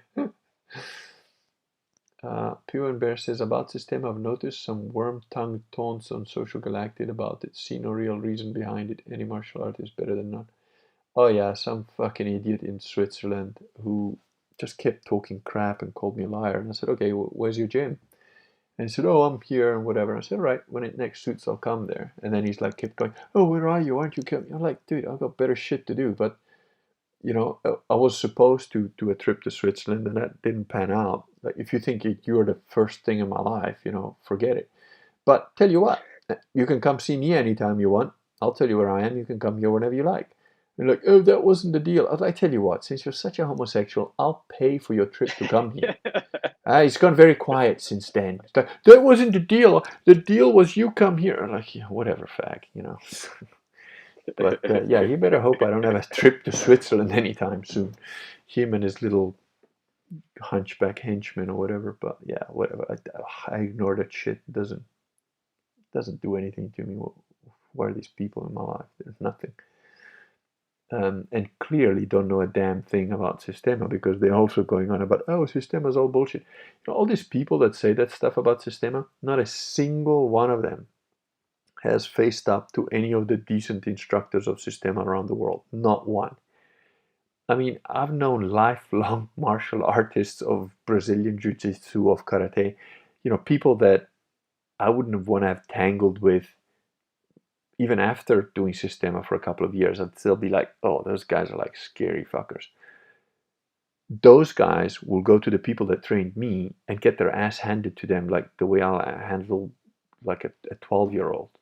And it's like, and you who know fuck all, have never met one of these people, think that you can say something about it and you know what it means and you know what it, it's like retards, absolute retards. I mean, I've had ex-SAS guys come into the gym and say like, oh, let's have a, boxers, all sorts. And and in Russia, you there's guys that like one of the top instructors. The reason he became a top instructor is because in Russia, like fighting is kind of like drinking in England or something, or football in Italy or something. And they heard about this like fat round guy that can beat anybody up, and they're like, ah, that's a lot of bullshit. We've done karate for like 10 years or whatever. We're gonna kick his ass. So they were going to the cinema like, yeah, let's stop over and beat that guy up, and then we'll go catch the film. And they went there and they had their ass kicked by the round fat man. So after that, they were like, okay, this guy just beat me up like a child. I'm going to train you. And now they're like some of the top, guys in the world. I mean, the stuff these guys can do like sounds like science fiction. I would think it was science fiction, except they've done it to me physically on my body. And I'm like, okay, that really hurts a lot. And I don't know how you did it. And it obviously works. But yeah, I still don't know how you did it. So like these people that just, Yeah, and from what you've described about it, it sounds like it's kind of the general philosophy you want to apply to developing any skill, really. yeah, it really is because it uses a completely different set of nervous. It uses your autonomous nervous system as your primary fighting system, which is at first it sounds insane, And that's why a lot of the drills look like absolute nonsense, because 98% of Systema is just doing drills and drills and drills and drills. You know that scene in the Bourne, whatever Jason Bourne film, the first film, where he's just sleeping on a park bench and two cops come up and like start giving him crap, and then they start to fight with him and he just like wipes them out. And then he's sort of like, how the fuck did I do that? I just knocked these guys out. Like, I don't even know how. Systema is a bit like that. You know, you train in that stuff for months and then you end up in like some random street fight and you're just like, boom. You're like, huh? Shit. Oh, I really hurt the guy. Just walk away quietly. And it's just odd, you know, because the training is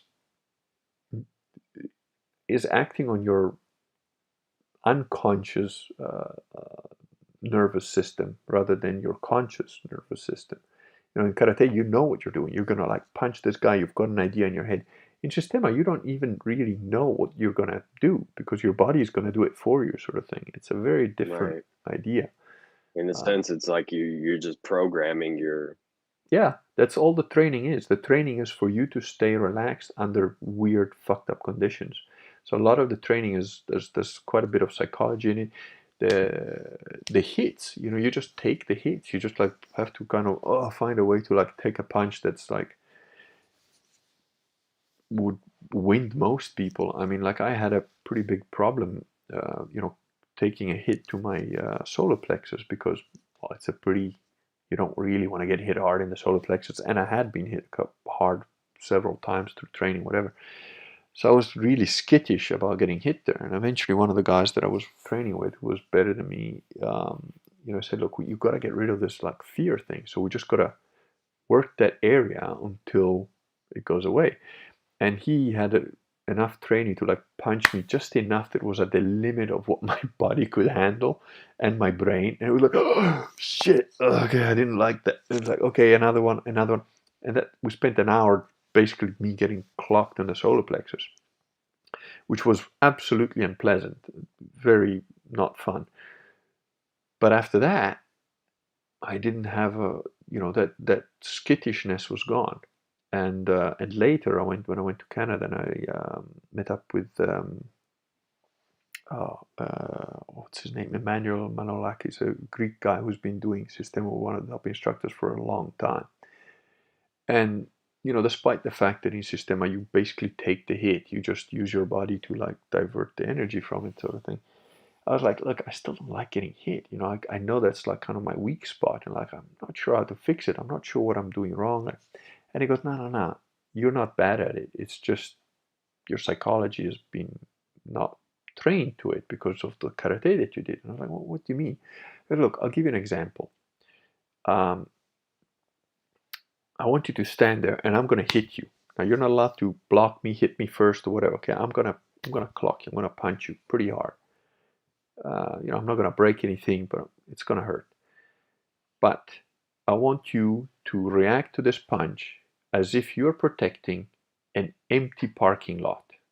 No, no, first he said, yeah, I'm going to punch you pretty hard. Now, I want you to react to this punch as if, and I wasn't married at the time, I didn't have kids at the time. I want you to react to this punch as if your wife and your little children are standing behind you. And I was like, and he didn't give me a lot of time to think about it. He said, you know, just imagine that your son, your daughter, whatever, standing behind you. I didn't have kids at this point in time, right? But I imagined it like real, you know, when he put that idea in my head, it like immediately was there. And then he fucking clocked me. I mean, like he gave me a solid, and this guy can punch. I mean, he's not like a nobody. He's not like some guy who doesn't. I felt nothing, and I didn't move an inch. I was like, as soon as he put that idea in my head, I was like, I don't care if it's a 50 caliber. I'm just gonna just fucking stop with me. It ain't hitting my kid. It ain't hitting my woman. And just a boom. Like, well, how was that? And I was like, yeah, that was fine. I didn't feel shit. And he goes, okay, now I'm gonna hit you again. But now you're protecting an empty parking lot. And he came at me again and he didn't touch me. Because as soon as an empty that's parking lot, I very was like, whoa, interesting. I'm out of the fucking way. You know, your mind affects your body to a level that is almost no one has any idea how important that is. Um, there's ways you can hit people in Systema that you make them laugh. One of the guys I used to train with, he was hitting another. Again, just drills, hitting a guy taking, and the guy that was taking was like, you could see he was really uncomfortable, didn't enjoy it. It was like, look, you're kind of hitting him wrong because you're not learning how to hit pleasantly, which is what you need to learn in order for your punch to become invisible to the other guy's autonomous system. The reason that you can react quickly even without being fully aware to a punch coming at you is because it's a dangerous movement. It's a fast movement coming at you hard. And if even a corner of your eye perceives it, then your body starts to get ready. But if the movement looks like flowers falling from the sky, then your body is just like, oh, it's flower. Oh, what the hell just happened? And it's, you're not learning the movement properly, and it's making him uncomfortable. So it's teaching him only how to be afraid and not get hit instead of like allow the hit to happen so that he can roll with it, sort of thing. And I go, well, what are you talking about? I said, look, I can hit this guy a lot harder than you're hitting him, and he won't mind. He goes, well, then do it. And I hit this guy hard enough that he fell over. I mean, I hit him in his sternum. He like literally fell to the ground from the blow, and kind of rolled up and stood up laughing, like there. Okay, now ask him if that hurt. It didn't actually hurt. It knocked him on his ass, but it hit him in a way that didn't injure him, didn't hurt him, wasn't unpleasant. Now, you can make it unpleasant, of course, and you can hit a guy with that same movement, but instead of making it pleasant, because you hit him in a, instead of hitting him in a way that the force of the blow goes in dispersed in a way that doesn't injure him, you can send it in a way that does hurt. But that's how you train that. You learn it, sort of thing. So, hello, Woolly Ram. And how long do those like reassociations? How long If would you say it takes to if you program? if you train diligently and you've got a relatively good teacher, in a year you're good. You can do quite a lot. You won't be able to teach it. You won't be able to explain it. But if you've got a good teacher and you just go through the drills and you just do the drills, do the drills, do the drills, do the drills, and you attend regularly, like daily or like every other day, something like that, at least 3-4 times a week, if not more, in a year you'll be solid. And there are amputees that do Systema. There are people with like serious injuries that do it. There's guys in wheelchairs that do it. Um, and there's guys that started out in wheelchairs and got out of the wheelchairs after doing it. Like one of the guys that came on the stream not too long ago, Henry. When I met that guy, you can ask him. He'll be on the stream again at some point. He was going between 2 walking sticks and a wheelchair. And after 4 months of training, he did a 10-day tour of England on a bicycle. So, that's a pretty impressive rate of recovery. Oh yeah, no, it definitely works. Let's just see any other comments here going.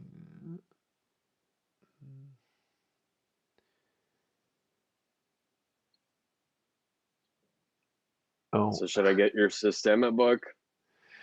yeah, if you want. I mean, it's not cheap because there's like 40 videos. That's Like you fine. get access. It's like $85 or $80. I don't know. Sometimes they have a special. I don't actually. The price fluctuates, but I think it goes from 80, 85 to 60, something like that. But yeah, it teaches you the principles. That's why I wrote it, to demystify, because there's a lot of nonsense. One of the guys asked if I can do a history of Systema stream at one point. Maybe I will, yeah. But there's a lot of mythology behind it, and some of the people that were teaching it were perpetuating this mythology. I didn't really like that because it's a military science. The Russians are ahead in a lot of what I would call physiological aspects of the human body and psychological aspects of the human body. Like for example, in Russia, years and years ago, they could rebuild what a face looked like from a skeleton, just because they had people that understood how muscles attach to bone and stuff like that. One of the reasons that they know that Hitler did not die in the bunker is because all the photographs of dead Hitler that were issued at the time were from the side, and you could see his ear. And what the Russians knew that nobody else knew at that time was that your ear is like a fingerprint. The shape of your ear is pretty much unique for every human being, although it's all similar. Like we all have 10 fingers, but your fingerprints are different from mine. We all have ears, but the particular little details of the cartilage that make up your ear are unique for every human being. So the Russians were very well aware of this, and of course, the piece of the skull that's supposed to be Hitler belongs to a woman. So that's been now proven by DNA. So they've been ahead. Like in Russia, the safety distance for magnetic fields is 3 times the one that's in Europe and in the States. So they've got like machines to fix up your what Thomas Bearden calls psychotronic weapons. They understand, for example, we've all got a magnetic field, right? We've all got an aura, and you can see it in the book. It tells you how to do it in 10 minutes. So I can teach anybody to see an aura, basically. And it's in the book, and there's videos on it and whatever. But the Which is thing, interesting. I've heard you talk about it before, and I was curious how that works. it's really simple. If you have a light wall as your background, and you have the kind of light, this is a bit too bright now, but you suffused sort of light a little bit from behind, yeah. And you put your hands sort of like that, so that let me just move back, so that your fingertips are sort of pointing to each other, so that you've got a relatively light background, like a white wall or something, right? Hmm. But the light shouldn't be super bright. It should be like a little bit suffused. And you just put your fingers out there, and you kind of you look at your own hands, but defocus a little bit. Like, those 3D pictures that are on postcards and stuff that you can't really see what it is, and you kind of have to look through them, and then you see the 3D picture? A little bit like that. Hmm. So almost like using your peripheral vision. When you start to see that, eventually you'll start to see almost like a gas around like a like some kind of gaseous thing that's around your fingers, and they'll join. So like the gas from this finger will join the gas from the other finger, so that you can see there's like a connecting sort of link, and then you can stretch it, pull it, move it around, and you can see that it moves. So that's sort of step number one. And then you can see more stuff, and then you can start to see it around other people. Again, in a certain type of light, it's easier to see like the field around people and so on. Now, I've done this in classes of like 50 people or whatever. 49 of them could see it. The only guy that couldn't see it was like a staunch, rigid person who thought that's to do with witchcraft. Now, and he was a seriously staunch Orthodox, which I understand, why he would be, and he was like, he wanted nothing to do with it, which is fine. But it was at the time when I started Sistema, this stuff was talked about in the Sistema circles because nobody knew about it, because that was part of the training that they did in the Soviet forces or whatever. And but unfortunately, also because of that, there's a lot of woo-woo bullshit mythology. And I thought, no, just do away with the bullshit. Just tell the truth about what is what and how it works. And that's why I wrote the book, basically. But uh, it's difficult to explain some of those things. But what I was saying about the Russian technology, they understand this aura thing now. If when you are healthy, there are machines that can record this auric, this magnetic field, because that's what it is, a magnetic field ultimately. And it has certain frequencies at certain levels, whatever. Now, let's say you get the flu or cancer or whatever, your magnetic field changes. So what they can do is they can put you in these chambers that then have got like a recording of a healthy field, and they just kind of bombard you with a magnetic field that forces your aura into that healthy field. Your cancer fucking goes away. Now, they've known about this for quite a while, and they've used it for, VIP type people, and they've kept it pretty secret. But if you read my science fiction novels, I put all this technology in there. So you've got these psychotronic chambers that just like fucking rebuild you. Obviously I extrapolate into science fiction, but it is a real technology. It does exist. And you can do a certain level of it, like even with injuries and stuff. I remember when I'd torn a shoulder in training, but they had discussed this like breathing techniques to like heal injuries and so on. And for about I was on my own at the time. I didn't have anything much to do other than work and train. So I went home and I did like for 4 hours. I just lay on my bed like breathing, doing these breathing exercises, and concentrating about thinking where the breath was going and imagining like the energy field or whatever it was like moving. It was an injury. I've had plenty of injuries, so I know how long that kind of injury takes. It usually takes like 4 to 6 weeks for that sort of injury to get better. I was like, within 3 days, I was like at 80% efficiency already, Wow. just from doing that. So there's a lot of stuff, but again, what I've put in the book, I've put in there. I knew people would complain or would say like I was just making shit up or whatever, but I was like, I've only put stuff in there that I've lived through myself, so I don't care what anyone says. It is what it is. The people I trained with they're there, they're alive. You can go and find them in their gym. You don't have to believe what I'm telling you. Just go find out. Go to one of the top Systema guys and tell him, I'm gonna beat you up with my MMA. Or good luck. One of the guys I trained with when I first discovered Systema, one of the guys that I worked with actually when we were doing close protection stuff, he went to these Russian guys in Canada and he tried to stab the guy. He literally tried to fucking stab him because these guys trained with knives and stuff. They don't do that now because it's become, watered down now because it's so known. But at the time, there was like these 3 random Russians that could kick anybody's ass. And we're like, what the fuck are these guys doing? Nobody understood how they did it. So this guy went there, found them out, and I said, oh, you guys trained with knives, and but he'd been stabbed, right? This guy had been stabbed before in the course of being a bouncer and whatever, and plenty of fights. Okay, was not a normal human being that like, oh, I've had one fight once. South Africa is a very different country from the rest of the planet. People get shot there every week. It's like it was when I was there. It was literally the Wild West. So he said, well, but a real guy with a real knife, can kick the shit out of you. And the Russian guy says, oh, give him knife, They just gave him a real knife, not a plastic knife, Okay, you can try to stab and see. So I said, so what did you do? And he's like, well, at first I just was kind of being polite about it. And then I thought, nah, fuck this Russian. I'm going to cut him just to teach him a lesson. And I know this guy. Okay, he's got no redeeming human qualities. He meant that. He wanted to cut the guy just to like, for his own ego or whatever. So what happened? Well, I tried to stab him, and he flipped the knife out of my hand, caught it in midair, and stopped it on my throat. And I was like, it didn't cut you. No. So he's also nice about it. Look, what the fuck? So, if somebody tried to stab me while I'm trying to teach him something, I'd at least fucking mark him a little bit, Didn't even do that.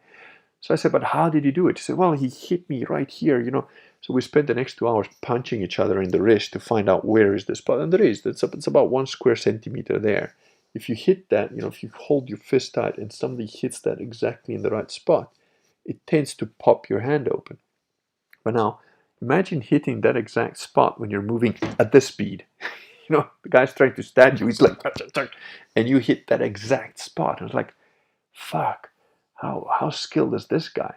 And he sat down looking totally depressed. Now, we've got blue wrists by now, swollen, right? Because we've been trying to find the exact spot and how hard you have to hit it and whatever. Because, I didn't tell you the whole story. I'm like, what do you mean? He didn't hit my wrist with his hand. I'm like, what are you talking about? He did it with his foot. He hit my hand with his foot, flipped the knife out of my hand with the same foot, caught the knife with the back of his foot, flipped it into his own hand, and put it to my neck. I was like, fuck off. I was talking shit. I can't believe that, just making shit up. And then I went to train with this guy. Yeah, he did all that. It's like, wow. They do shit that is like, if I tell, people just think I'm talking shit, but that's why I'm saying, don't believe me. Go to Canada, go train with Vladimir, or go to Russia, go train with the fat round man.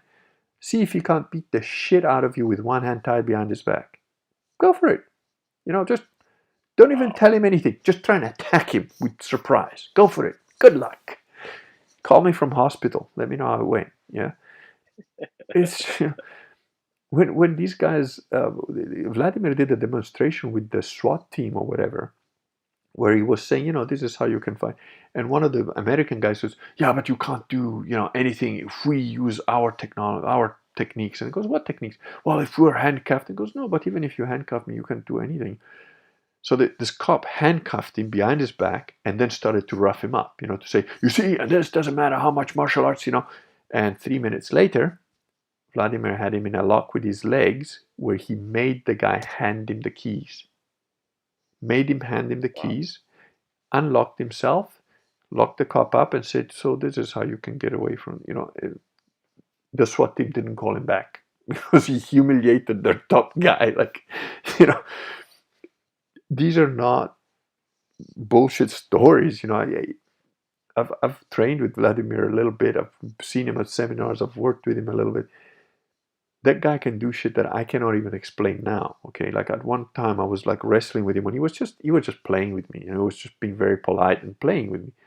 And I was like, well, I was trying to put a lock and that fuck all was working. And then he put a lock on my foot that I felt like, well, that's odd.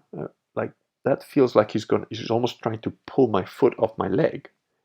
Like, well, what is that? And he goes, kind of lock actually, but the position we're in, I couldn't see exactly what he was doing, but that's what it felt like. And I was like, engineer, well, physically it's impossible for him to pull my foot off my leg, so I don't give a shit. I'm just gonna fucking do it. I'm just gonna carry on. And then like 2 seconds later, I'm like, oh, I was wrong. He can pull my foot off my fucking leg. I can feel that my foot's gonna come off my leg if I carry on. And it's like, how does that work? I don't know. But he's done shit to me that like once we were standing in a crowd, and he was trying to explain how you have to hit in a way that you can get rid of people, but you don't have to destroy them. Because you can hit the guy without having to hurt him. And we're like, we're all ex-martial artists. We're all guys that have been through shit, been in fights, had knives pulled on us, guns. We've all been in serious situations. And we're all kind of like being polite because, it's Vladimir. He can kick all our asses all together at the same time and without breaking a sweat. So we're like, but he can see that, like, we're not, like, what the fuck do you mean, like, hit a guy without destroying him? Like, you're talking about a guy with a knife, you're talking about some guy who doesn't know anything. He said, no, for example, and we're all in a thing, he just, at this speed, right, he just looked like he just went like that. And with his punch, he hit the back of my left thigh. I don't know how the fuck he hit it. I didn't feel any pain. But from standing, I flipped like completely horizontal and landed flat on my back. Now, I don't, it wasn't the amount of force that he used. It was a way that he hit my body that made my body jerk, And I landed flat on my back like a sack of shit, just boom. And as soon as I landed, he goes, how are you feeling? And I'm like, fine. Any pain? No pain at all. So this is how you can, Now, imagine that happens in a fight. You're trying to fight some guy. All of a sudden, you're on your ass. You don't know how it happened. Your brain does like a quick scan, doesn't feel any pain, which means, oh, I'm really fucked up because I've just been knocked on my ass. So that doesn't happen without something happening that hurts. And I can't feel any pain, which means your brain is telling you you're so fucked up that I'm blocking out the pain. That's what you think, right? Consciously. So now you're terrified. You don't know how you got on the floor. You don't understand how you got hit. And most of the times you won't even see how you got hit. So it's like, what the fuck's going on here? It is the weirdest thing. Like, when you try and train with the Sistema guys, like, you can't even understand how he's moving, how he's hitting you. You're looking at him and you're like, and another thing of the things he did, okay, come and like try to hit me or touch me. I'm like, well, okay, but what? I'm thinking, you're gonna fuck me up. What is the exercise? Like, no, you can touch me or hit me or slap me. Just try to touch my body. Don't worry, you will not be able to. And I'm thinking, why? Is he gonna fucking break me? Is he gonna hit me first? Or no, just, you will not be hurt. Don't worry. You just try to hit me. Try to touch me or something. And I must have tried for like 10 minutes. And he just moved in a way that like your whole body just went, I don't want to go there. I'm going to get hurt if I go there. And he just did like stupid little things that just kept distracting you. Like one of the things at one point is like, oh, your zip. And I'm like, what what the fuck is it? Oh shit, you did it again. It's just like stupid shit, but it would like work. His intent was so clear that you'd be like, oh, there's a punch coming, and he hasn't even moved. The ability to deceive is phenomenal. And the funny thing is, in the Sistema book I talk about, I'm the only guy that has done this like controlled conditions. There was a guy who was doing a thesis on martial arts, and he took a boxer, he took an MMA guy, and he took me to see the movement. He was making you do like feints, hits, and punches and whatever, and then he's getting trained people looking at this to try and predict where that punch is going to land or what it's going to hit. And the Sistema movements, which I was doing, were the ones that they couldn't predict right until only the last 20% of the movement. Only then could they sort of second guess where it was going to land, which they couldn't. Even the guys that were looking at this, they did like, well, what is that guy doing? They didn't know what Sistema was. I mean, these are all hardcore martial artists like that are trained for years. They were all experts in their field. But the results were done by computer that checked where your eyes looked and where your eyes stretched. So it was like it was done under proper conditions. And that's again, that is not opinion. That is like it's been measured. So people that say, "Oh, Sistema doesn't work," they don't know what the fuck they're talking about. Now, there is a lot of people that say, "Oh, I'm a Sistema guy," that don't know shit and that haven't trained properly, and that they just think, "Oh, well, just wave and it'll work." But that is in any martial art. You get like a lot of guys that are like, "Oh, I've got a gi, I'm a karate guy," and they don't know shit either. They'll get their ass kicked by the first street fighter. Some thug that's been in 2 or 3 bar brawl will fucking wreck them because they're like, "Well, you didn't put the proper form. I didn't get the hajime." That's got nothing to do with the actual martial art itself. That's just the individual that's a moron. So, but So, yeah, do you think that would your book be a good place to start as far as yeah, I Systema then goes? that's how I wrote. That's why I wrote it actually. It's a bit difficult here because unfortunately Italian, what do you call it? The Italian postal services suck, and they're closed. You have to get an appointment to send it. Otherwise, I'd send you one. If you want, ping me an email or something, and I'll see if I'm sure I've got 1 or 2 spare ones. I'll just ping you. I'll just send you one. But yeah, that's why I wrote it, because nobody knew what Sistema was. There was a lot of mythology around it. There's a lot of bullshit surrounding how it works and why it works. So that's basically why I wrote it. But yeah, I can yeah, drop me an email and I'll send it on. Um, let's see what else. Anybody? Check. Kurgan, I got to take a piss real quick. Go for it. I'll talk to the guys here for a minute and see what All right. we've almost gone for 2 hours. So yeah.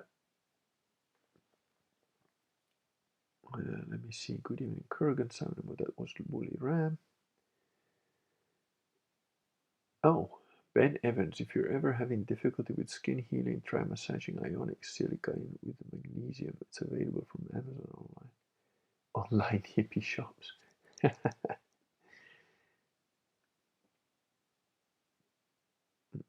Yeah, Swiss wrestling sounds very gay.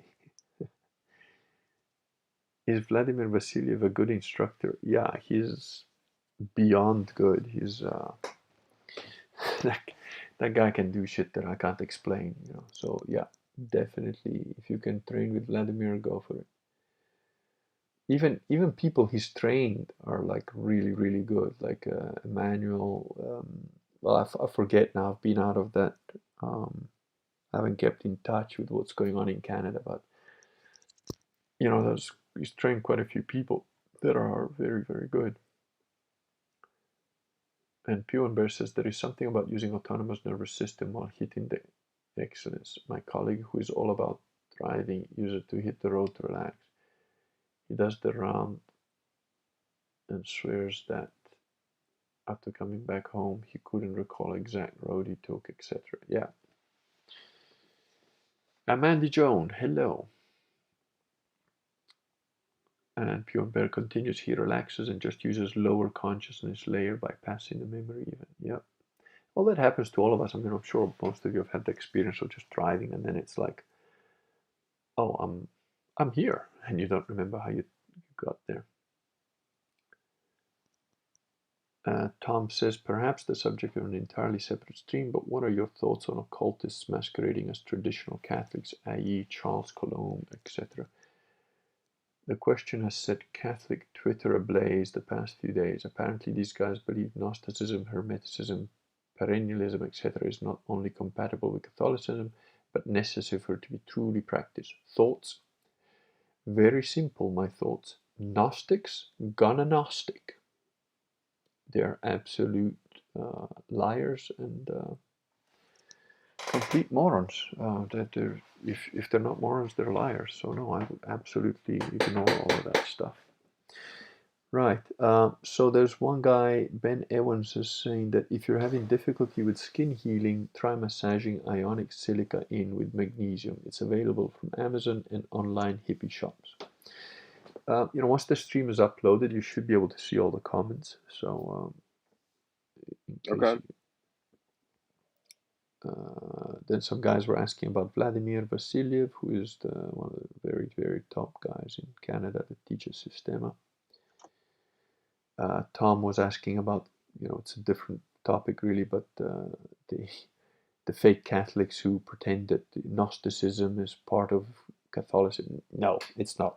They're heretics and need to be burnt at the stake. Chris says that he could have gone to Vladimir's class, but I have moved multiple hours away from there. Well, you should have gone when you could have gone, mate. And Jordan, hello, says, I have heard electromagnet fields can revert GMO seeds into their natural healthy states, which then grow once they're planted. They did before the GMO was a thing. Yes, that is the work of a guy called Peter Garayev, which I also talk about in my book. The work of Peter Garayev was unsubstantiated by Western scientists, so everybody thought he was just making shit up. Coincidentally, I was in contact with Peter Garayev, who only speaks Russian, and he was writing to me in Russian. I was writing to him in, translated back in Russian, but I had a Russian girlfriend that was translating stuff for me, basically. So he sent me one of his books in Russian. It's a tough read, because not with a Russian girlfriend anymore, so couldn't read it. But coincidentally, I was also in touch with another guy called Rollins, I believe, who was training special forces in these kind of precognition abilities. So again, if the special forces are spending money training precognition, do you really think that I'm just making shit up when I tell you that it's part of a thing? There's been meta studies of parapsychology that have proven that precognition is a human skill that some people have and can be trained. This Rollins guy, unbeknownst to me, had done work with Peter Garayev. And I happened to mention in one of the emails, and he wrote back to me and confirmed, said, no, that definitely does work. It happened. We've done it in San Francisco using laser interferometry, and we borrowed the equipment because it's very expensive and difficult to get a hold of. Unfortunately, we didn't record it because we were kind of like using it on the weekend when the recording equipment wasn't available. So I can't prove to you that it was done, but I was physically there. I was there with Peter Garayev. We did what he said. It's true. He's not making shit up. And I didn't know these guys even knew each other, but they're both, that is in the Systema book as well. Yeah, and Jordan says, based off that photo Simon showed of him on the tracks, it's a miracle he's on the stream tonight. God is good. Yeah. And Jan says, intense storytelling. They're asking how the farmhouse is coming along. It's a Sisyphean task of rolling a boulder up a mountain, but it's my boulder and my mountain, so it's all good. And Chris says, in the website there is a list of people in Canada who have trained with him but are not certified to teach. Do you think it would still be a good idea to ping the guys an email? Yeah, why not?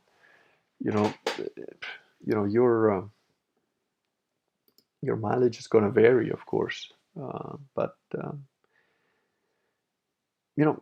train with everybody. Even idiots will teach you something. If nothing else, they'll teach you that they're idiots and that you can kick their ass. So, any martial art, if you can't get access to the top system instructor, doesn't matter. Go to a crap one. Go to a jiu-jitsu class. Go to a karate class. Go to a taekwondo class. Play around with all those things and learn. The reason I wrote the book is precisely for people who didn't have access to good system instructors, but could understand the principles, and you can apply those. You can apply those when you're chopping wood. Like I'm doing. Um, they work in every context. So,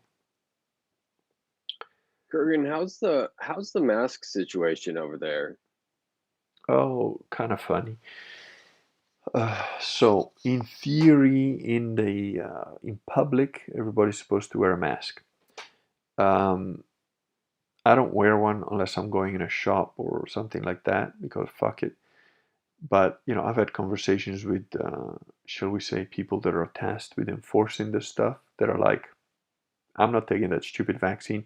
Oh, and by the way, if you don't wear a mask in Italy, it's been passed by the highest courts that it's not a crime. So most people wear it out of they've been the sad aspect of this that in Italy they've been brainwashed into doing it out of respect for others because that's the only kind of thing that would work on an average Italian. If you tell them you have to wear it for your own health, they're like, fuck you, I'll do what I want. But now you're telling them, oh, but you're being rude to other people if you don't, then they're kind of like, Yeah, oh, fuck. Um, because of grandma. yeah, yeah, exactly. But everybody, Because nobody cares about grandma's health more than pharmaceutical companies. exactly. But the thing is, like inside the shops, or like once you get to know the guys a bit, you like, yeah, I'm wearing my mask somewhere down here, attached to one ear.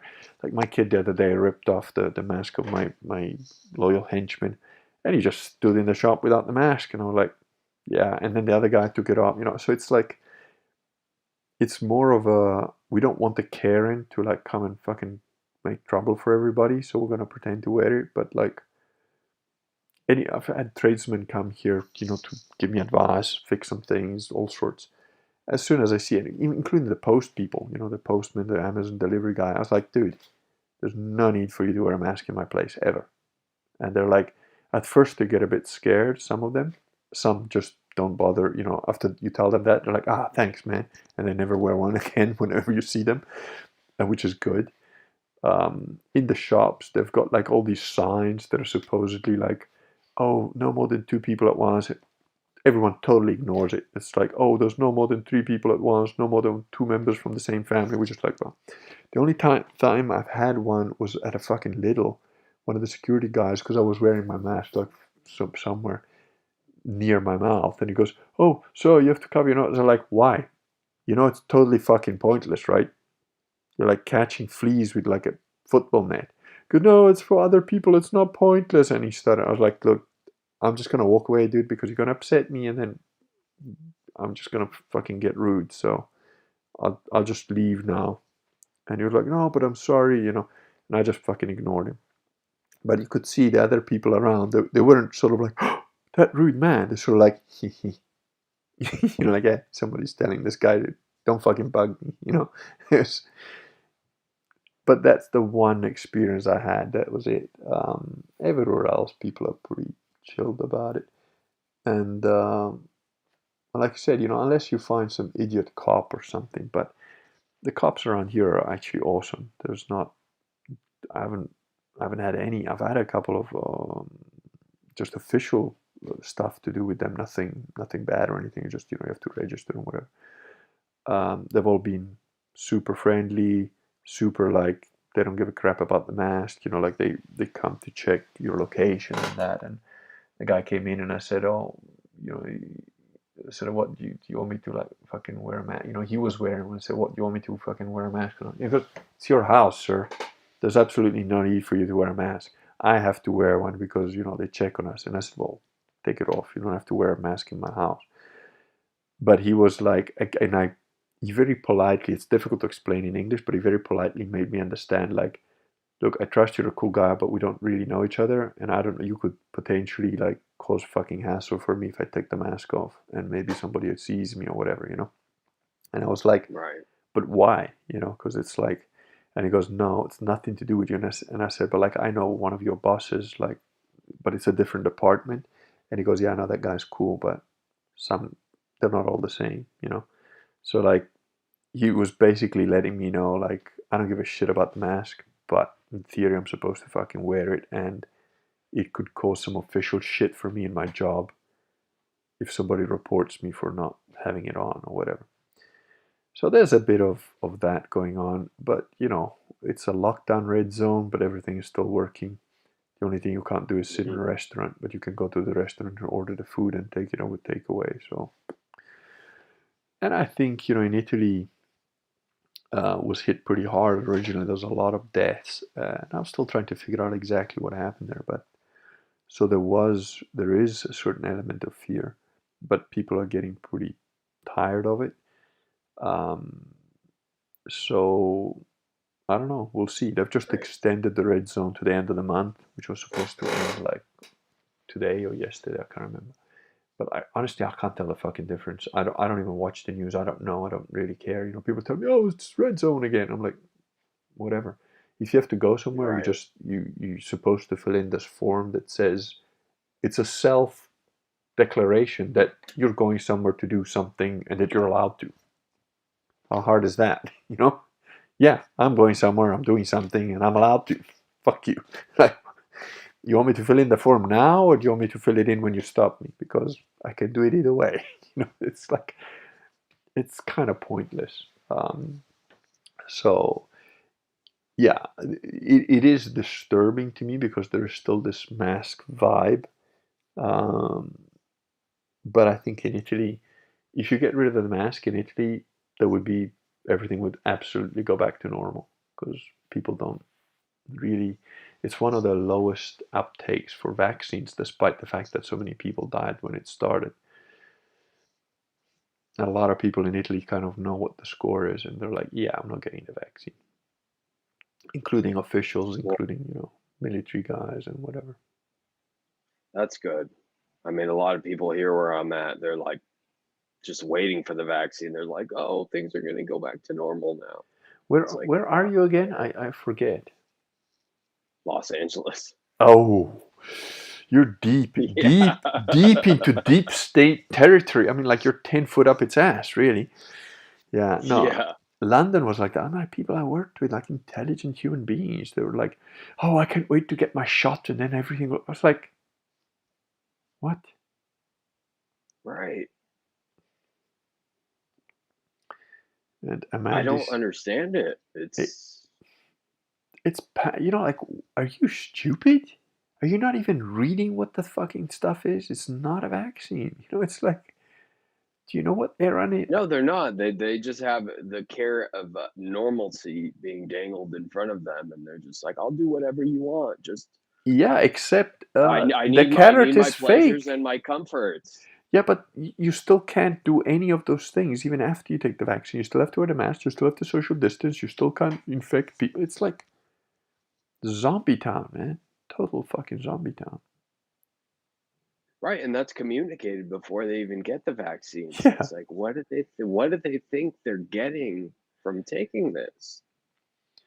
I don't know. People, It's to a certain sucks. And extent. there's been a lot of people in my family as well that are first in line, and it's like, Yeah, wow, there's I don't know yeah. what to do. My most loyal henchman. His parents have both had it, and he's like, and this guy's got his head screwed on so right. I'm like, dude, were you adopted or something? Because fucking hell, he is so clear thinking and smart and well read.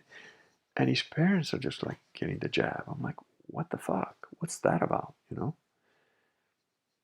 It's just, I don't know. I don't get it. I mean, to a certain extent, I sort of see the elite's point. And they're like, if they're that stupid, then they kind of deserve to just get wiped out in the third wave?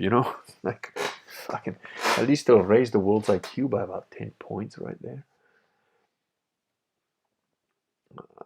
Let's see. Oh, Woolly Ram Right, has a but question. what's their strategy? It's like they're eliminating the people that will comply with their measures. It's like who's going to be left? It's I going to know. be the strong people, and it's like therefore that they will have less control in the end. I don't know if they actually think that Like the whole far. The whole Q thing, that was one of the Q stuff, was like, these people are stupid. I that part is true. These people are not fucking smart. They're not geniuses. I mean, look at fucking Bill Gates. You think Bill Gates made his millions because he was clever? No. That guy spent his time watching porn. He didn't do anything. He was like a setup. It is. He's his own fucking business partner that like dropped and he got kicked out of it or whatever, who's still a multi-billionaire or whatever. He said it like that guy didn't ever do shit. He just sat in his ass, watched porn all day. He was set up to be Bill Gates. They're and look when the guy talks. He can't even form a fucking sentence. He's such a socially inept prick. It's like, the thing, people are disappointed because, oh, Trump didn't really drain the swamp. Trump had an impossible job. The level of swamp depth he had to Right. drain was huge. But one thing I am a little bit disappointed in that he didn't form, what I'd call the Putin task force to feed Yep. special sushi to certain people right there. It's like, it would have been cool if they could have just, like, Putin says, okay, look after Russia. I've already set it up. Just sit there, don't do shit, and I'll look after America for a little bit. Just 6 months, clean it up. That swamp would have been gone. But I guess Trump's too nice a guy. He's a bummer. Yeah, but still, I think that guy has done so much in terms of showing the world what the media is like, showing, Right. he has exposed a lot of stuff. Maybe our expectations were too high. He Oh, did I do his think they job. were. The guy is. I think he's gone well above and beyond his job. Imagine the task. No one, no human being in living memory has ever had to take on the level of deception, fraud, and scum of a deep state that guy has ever. It's just never been done before, and I think he's done a pretty good job of exposing it globally. I mean, who in their right mind thinks Biden is the legitimate president of the US? It's like no one who can read, you know? Even the Democrats are sort of like, oh, well, yeah, he's our president, sort of. It's a joke. It's the biggest banana republic on earth. Woolly Ram has a question to Simon. More mundane, but what do you do day by day for work and play?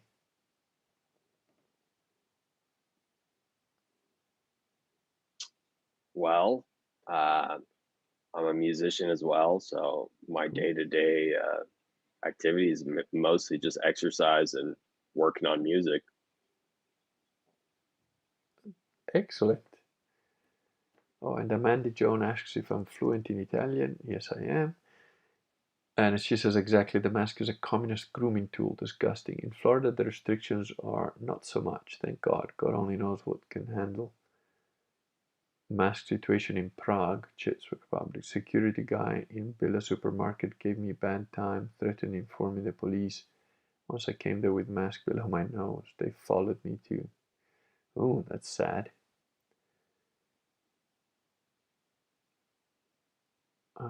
What Pew and Bear is saying, kindly remind me who is the boss on the playground outdoor. I used to wear one just to be nice, but recently not anymore. Only shops and indoor places. Yeah. There's a friend of mine that I used to train with who lives in Australia, and he just refuses to wear a Hmm. mask. He just walks into a shop and he's like, no, fuck you. Yeah, And they try and stop him, and he's like saying, no, I know the law. This is what the law is. Fuck you, I'm walking in here, I'm shopping in this shop. I'm not exactly. going somewhere else. And they haven't been able to stop him or turn him down or arrest him or anything. And he says that as soon as you quote law to them, they're like, eh. And that's true because I had that in England. I refused to wear a mask at all in England, just on principle. And I walked into the shop where the guy said, you have to wear a mask. I said, no, I don't. He goes, no, but you have. I'm like, no, I'm exempt. And he's like, no, well, where's your doctor's certificate? I said, oh, you're now going to be paying a £7,000 fine. You're not allowed to ask me that. Right, That's the law. right, Oh, no, okay, sir, just do your thing. Oh, so, right. Because they're behaving the way they're behaving under the threat of consequences. So if you give them threat take of consequences consequences. over them, it's like Yeah, right. And there are laws to protect us. I mean, there's laws here. Nobody ever says anything to me. I go into I don't wear a mask. See, but I think you've Um, also got an advantage there because if somebody, right, I'd be like, I'm a poor cripple. What are you doing? right. You're racist. You know, I'd fucking use all of that. Yeah, they don't know how to like categorize me when they see me. So Yeah. I'd be like, it's you interesting. want me to I'll take die?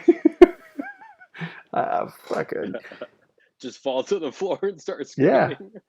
Like I have issues. Can't you see? You know? No, fucking. I use whatever tactic I can with these people. I have got Right. no shame Use with it. their own tools against Yep, them. exactly that.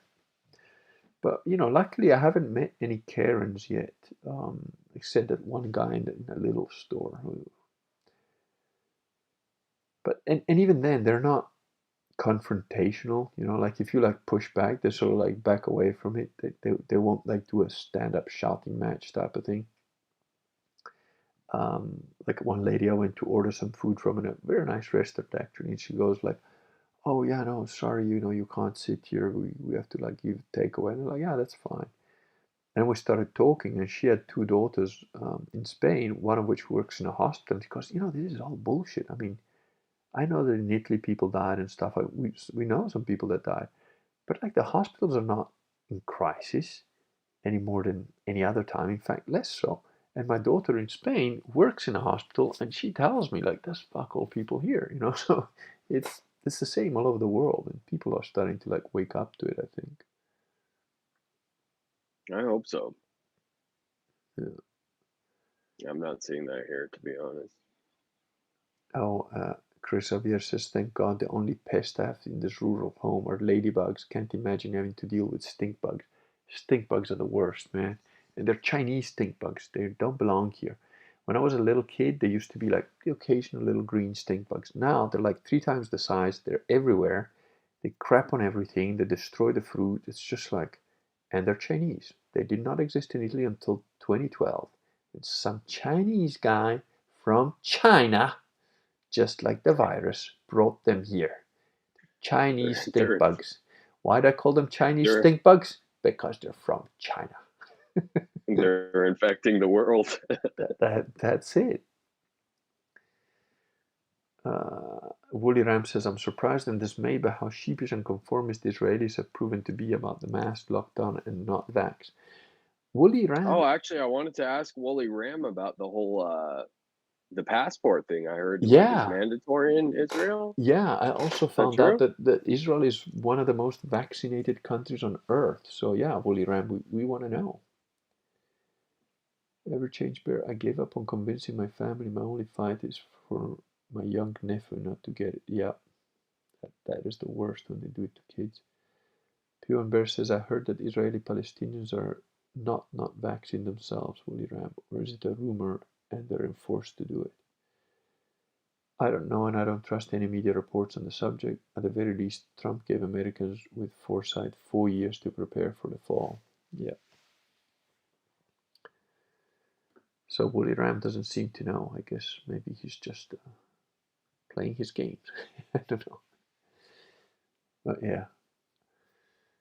Well, we've been going over 2 hours, so I uh, I have enjoyed it, but it is quite late here. It's past Yeah. midnight now.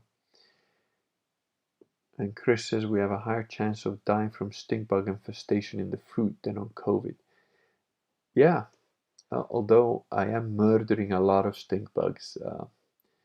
It's been a stink bug holocaust out here. You may have seen a little video I did about how we sucked up a whole bunch of them. My wife doesn't want me to use that because we've filled up the vacuum cleaner with stink bugs.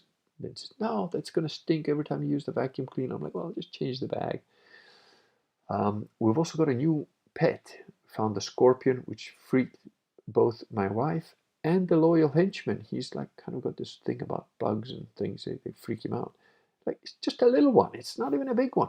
I'd be stung by one on my chin, but it was like 3 times the size of that one. That's nothing. So luckily, the little monkey, the 5-year-old, she's like on my side. She goes, can we keep him? I'm like, yes, we can. And her mother was like, no, we're not keeping that filthy thing. That dangerous beast. I'm like, it's a little scorpion. Of course we're keeping it. You know, it's a little pet. And I was actually thinking, I think I'm going to call it E Scorpio. You know, the chief of the gammas, the chief of the gammas in Reddit. Right. He's going to be the harmless E Scorpio scorpion in our home, our new pet. So I'll let him know that. Next time he comes on stream, I'll tell him.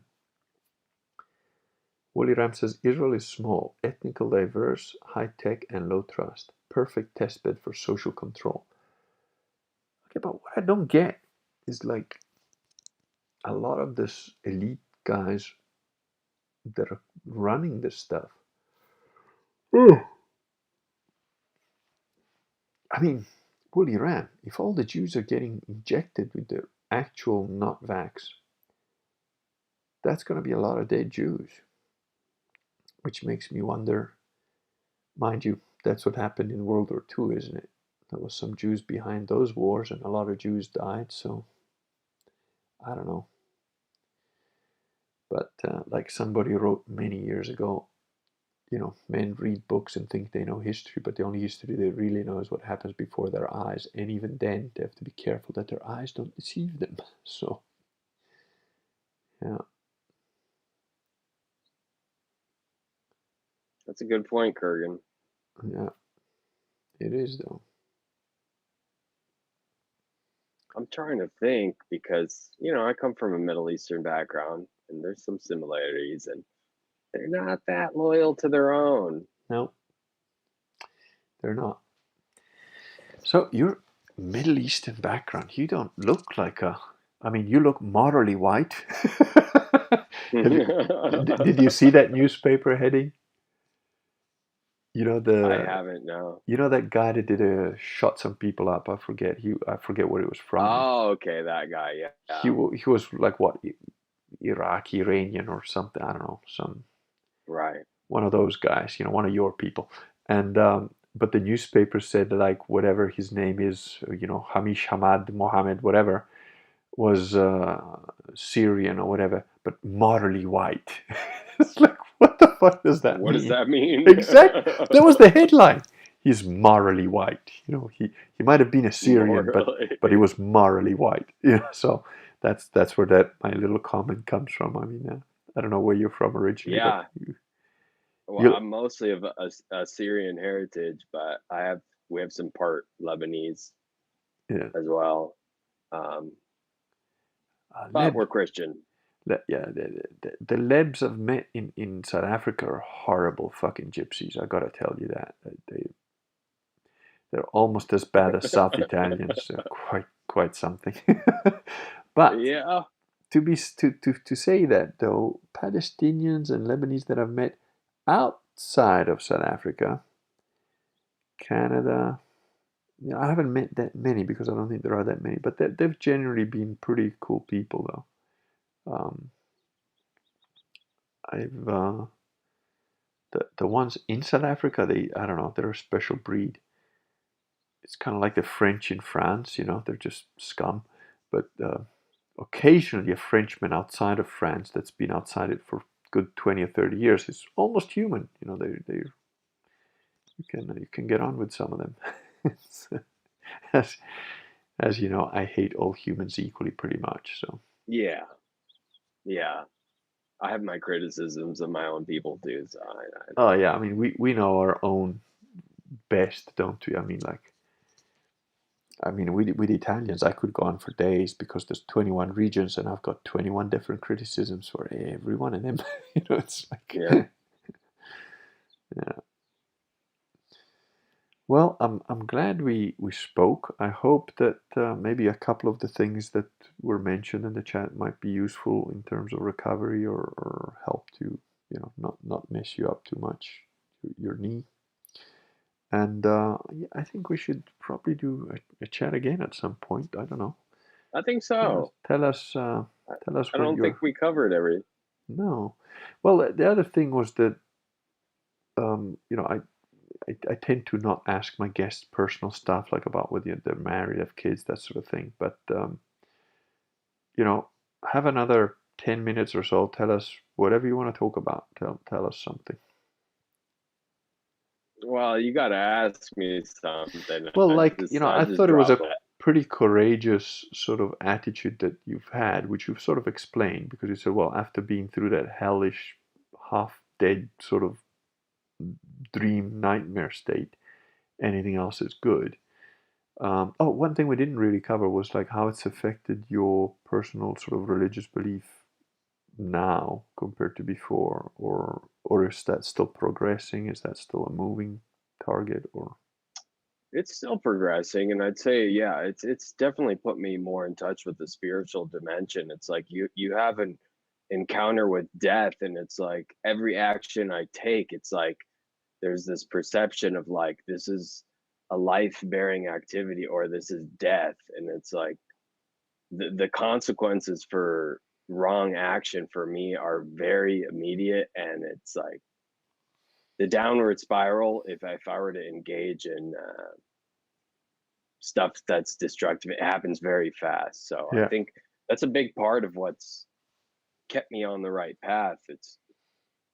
It doesn't feel like it's courageous at all. It just feels like I don't have a choice. yeah, I've chose like I want to live, and I yeah, I have that sense of appreciation. So just that choice in and of itself, it's like yeah. But you see that I agree with you. I know what you mean, but I guess I don't know. It's a difficult thing. I've always felt it's quite difficult to define courage myself, but it's I think the important distinction there is that you are making that choice. That is a conscious choice, and that's where which you're right. It doesn't feel like courage. It feels like pure logic. It's simple. Like, well, I could sit here and mope, or I could just get on with things. And or again, it's like what Vladimir says. Like one, he says, look, when you do your tasks, when you do the things that you have to do them with joy, because if you don't, you still have to do them, but you're just doing them in a bad mood. It's like you still gotta exactly take a shower, you still gotta wash your clothes, you still gotta cook your food. You might as well do it happy, you know? right, and you drain yourself and you drain everybody around you. Yeah, exactly right. Exactly that. The psychic vampire element is absolutely hugely important. Yeah. So you're in LA. Are you planning to Hmm. get out of Zombie Town, like Escape from LA, Simon Escape from LA? Will we see that film, or are you kind of I am. you are? I am, but my entire family's here as well. Yeah, Um, so it's a tough call. Like I don't want to just leave them, but they're not listening to a word I'm saying. So it's like, how bad does it have to get? yeah, Perhaps when I have, perhaps if I've developed like an engine for them to be able to live their lives outside of the system yeah, and things get bad enough, then they'll be willing to leave. yeah. That's kind of Um, what I've done here. I've moved to this place, and I'm starting to create this. Apart from a self-sufficient sort of point of view, but also a community of people that think the same way. Because I don't know how bad it's gonna get, or maybe this is it and it gets better again. Great. But maybe it gets worse. And if it does, then I want to have a bunch of people around me that think the same way as I do in a village that thinks pretty much the same way as I do. right. And if they don't think the same way as you do, but their family, it's like, how do you like extended family? It's like how do you treat that? Well, that choice was made for me long ago, where two members of my very immediate family have acted in ways that have meant that I've got nothing more to do with them. Um, with respect to vaccines and stuff like that, the members of my family that I am in touch with, they're all pretty much on the same page as I am because they actually have a functioning brain. So it's not a that's not really an issue from my side. But I have certainly been, I wouldn't say well, I have in some cases even been surprised. Certainly some of the people I used to work with that I have a lot of respect for even now. They're smart, educated individuals, but their attitude to this thing has just been like, "What is wrong with you?" And a lot of it is, I think, just from brainwashing by the TV. Like Trump is bad, Orange Man bad, vaccine good.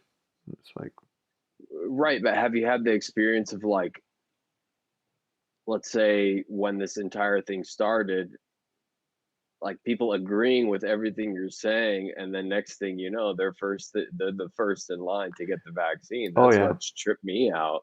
It's like, yeah, what? I yeah, thought we just I thought yeah, we just talked about this. yeah. No, no. That, I thought you were on my side. It's like, oh well fuck, I can't trust anybody. yeah, that's that is a lesson I learned many, many, many years ago. So You know? I kind of, I wouldn't say I'm even jaded to it.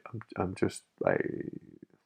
It's not that I expect it. I see it. I sort of know that like the amount of people who just pay lip service to stuff, and when it comes to the crunch, they're not anywhere near that is massive. It's a huge amount, huge Yeah. percentage. That's been a new experience for me. I thought I could read that type of thing on the surface, but Mm. I'm learning that I That guess I couldn't. that's why I was mentioning again the sense of community that I have from the zealots of my city sort of unit, let's say, is that is what I found extremely surprising, very comforting, and very inspirational, truly, because these are supposed strangers that are acting as one thing, you know. They're all contributing their skills, they're all contributing their um, effort, their time, their money, and we're all in it. Quite honestly, it is a proper little community of people that will go way out of their way to help each other out, to great discomfort and great sacrifice personally, in order to like make sure that as a community we are all growing together, we're all getting healthy together, we're all getting land together, we're all buying property together, that sort of stuff. Um, so yeah, you know, Just fully invested. completely, with their to the point where one guy is now in the process of trying to purchase a property in order to house some of the other guys who can't afford to buy a property. To that degree of intensity. Um, I have, uh, again, a certain amount of money has been pooled as a fund that we use to do whatever needs doing and whoever needs what. And it's not on a, oh, you took X, so I need to take X, or it's like, okay, what needs doing? What's the next thing we need to do to make this community work? We need to get more property. We need to get more land. We need to farm more land. We need machinery to farm the land. We need certain safety things to be put in. We need certain security things to be put in. And we'll all just work on it together. It's like, we've got like little groups that we discuss these things in. And that's it. We all agree, like, it's very hierarchical in the sense that because I started this, it's like they will look to whatever I decide ultimately is what goes. But I listen to everybody. It's not, I don't ignore anyone. There's nothing like that. It's not that like, oh, you don't get this, you get it. It's purely like, does this make sense? Is this the best thing for all of us? Yes, it is. So there hasn't been at all a time where I've had to say like, oh, we're gonna do this regardless whether you guys agree or not. That hasn't happened. What has happened is that we all have different skills, and it's been agreed that for certain things, when it comes to the IT stuff, there's an IT wizard who, that's why we can stream. Okay, we're completely bypassing all the ISPs and doing it in a way that like he found this technology, told me what to do like over the phone, like literally like a, I don't know, some guru like talking in my ear saying, okay, do that, switch this to this thing, and oh, it all works. And then if it comes to like farming, we'll ask the guy next door who's been farming for 40 years, and in 5 minutes he saves you like months of effort because you would have done it completely wrong if you didn't speak with him. Yeah. So everybody pools their skills in. There's a guy who's a school teacher, and he's hopefully moving here quite soon with his family. And his whole point is like, no, I love teaching the kids. I'll teach all the kids. It's not just my kids. And he's got like 6 kids, and we've got like 3 or 4 or whatever that the other people have. So there's it. it really is a sense of like, it's not just your neighbor, he's not just the guy next door, he's like your mate on the wall, or like, he's the guy whose shield you lean your shield on. It really is that level of I don't know, brotherhood, I guess you'd call it. It's a very, Oh, sounds amazing. it is, it really is, and like I said, I've been surprised by it myself because I've got very loyal friends. Like I've had friends for 30 years that sometimes I don't see them for years, but when we pick up where we left off, there are people that I could literally call up and say, listen, I need to move a body, and they would be there. They would come and help me move a body. So I've got very loyal friends, but I've never ever uh, found a group of people that are so intrinsically on the same page with respect to helping each other out and creating a community that is safe, healthy, and fun for the kids to grow up in and for each other to work together in. Ultimately, the aim is to be completely self sufficient and the rest of the world can do what the hell it wants. If we're growing all our own food and we've got all our own equipment and, we don't even really need money. So that's what we're aiming towards. Um, and so far, it's coming along pretty well, really. So yeah, if you get sick of LA, get yourself a plane ticket. Oh, Of I would love to. I of would love of to. course, But you I you. struggle with the feeling of it's like, how can I be of use to this community? And that Oh, there no, no, is no, that no. that feeling. See that? No, that is, you're dead wrong. You would be absolutely useful to this community. Now, let me explain why. There are people in this community that there's one guy who's pretty autistic. There's another guy who's, he's got certain unique skills, but in many other respects is not very um, efficient. Um, you have got, first of all, an attitude that is is not something you can fake, and it's not something you can pretend. Now that attitude is all that is required, because with that attitude you're saying, oh, well, how could I be of use?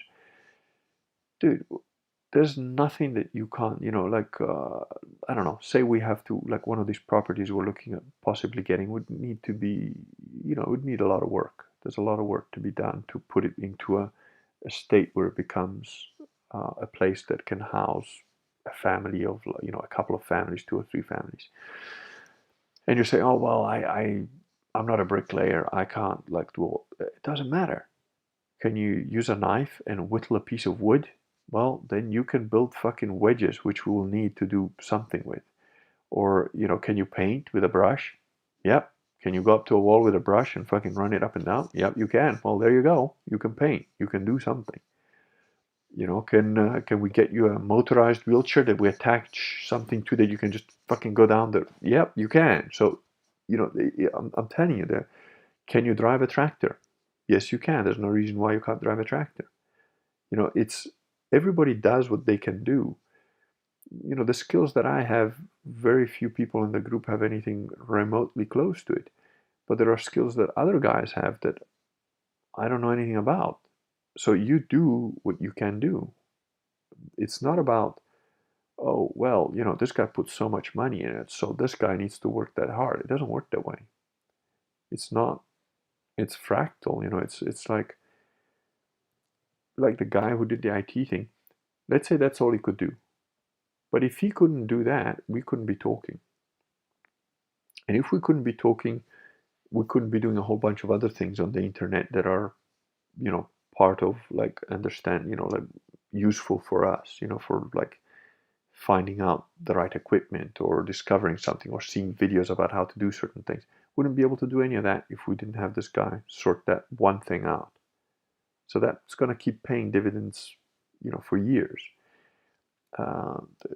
The guy next door who tells us how to, like, prune the trees, we wouldn't know shit if it wasn't for him.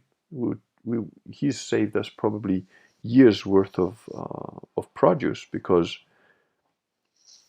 he knows what needs to be done. There's vineyards, like you could tend the vineyard. You could like fucking become the best guy about growing grapes for wine. They're at a shitty height that you in a wheelchair or whatever, you could probably just trim those things perfectly without even, well, I fucking have to bend down and cut the thing, and there's a million things you can do. Don't worry, in a Catholic community, you can be limbless, and there will be something that you can do that will be a substantial, meaningful contribution. It's not about, oh, I don't have both my legs. Honestly, that doesn't even come into it, man. Your attitude is absolute proof that you'd be an asset. And the thing that I found, it's that is difficult to explain. It sounds like Bible thumping zealotry without any basis in reality, but the fact that there is a fundamental uh, congruence of faith is the reason why this thing works so well. I mean, like with my most loyal henchman, we discuss theology throughout the day, and he'll come up with stuff like, no, but I read this book, this explains this. We'll talk about. Oh, so it's resuming now. Yeah, it does look like we got cut off, and I'm sorry, I just saw your email where we're like, we should probably call it a night, which I think we probably should. I did leave another little 1 minute that says end of broadcast, and I'm just going to repeat what I said there, which was I was talking about the importance of faith in having a community that is extremely loyal. But we can pick that up maybe in the next stream. So good night all. Thank you all very much for being here. And yeah, I'm not sure what happened there. It kind of weird. But okay. Thanks and good night all.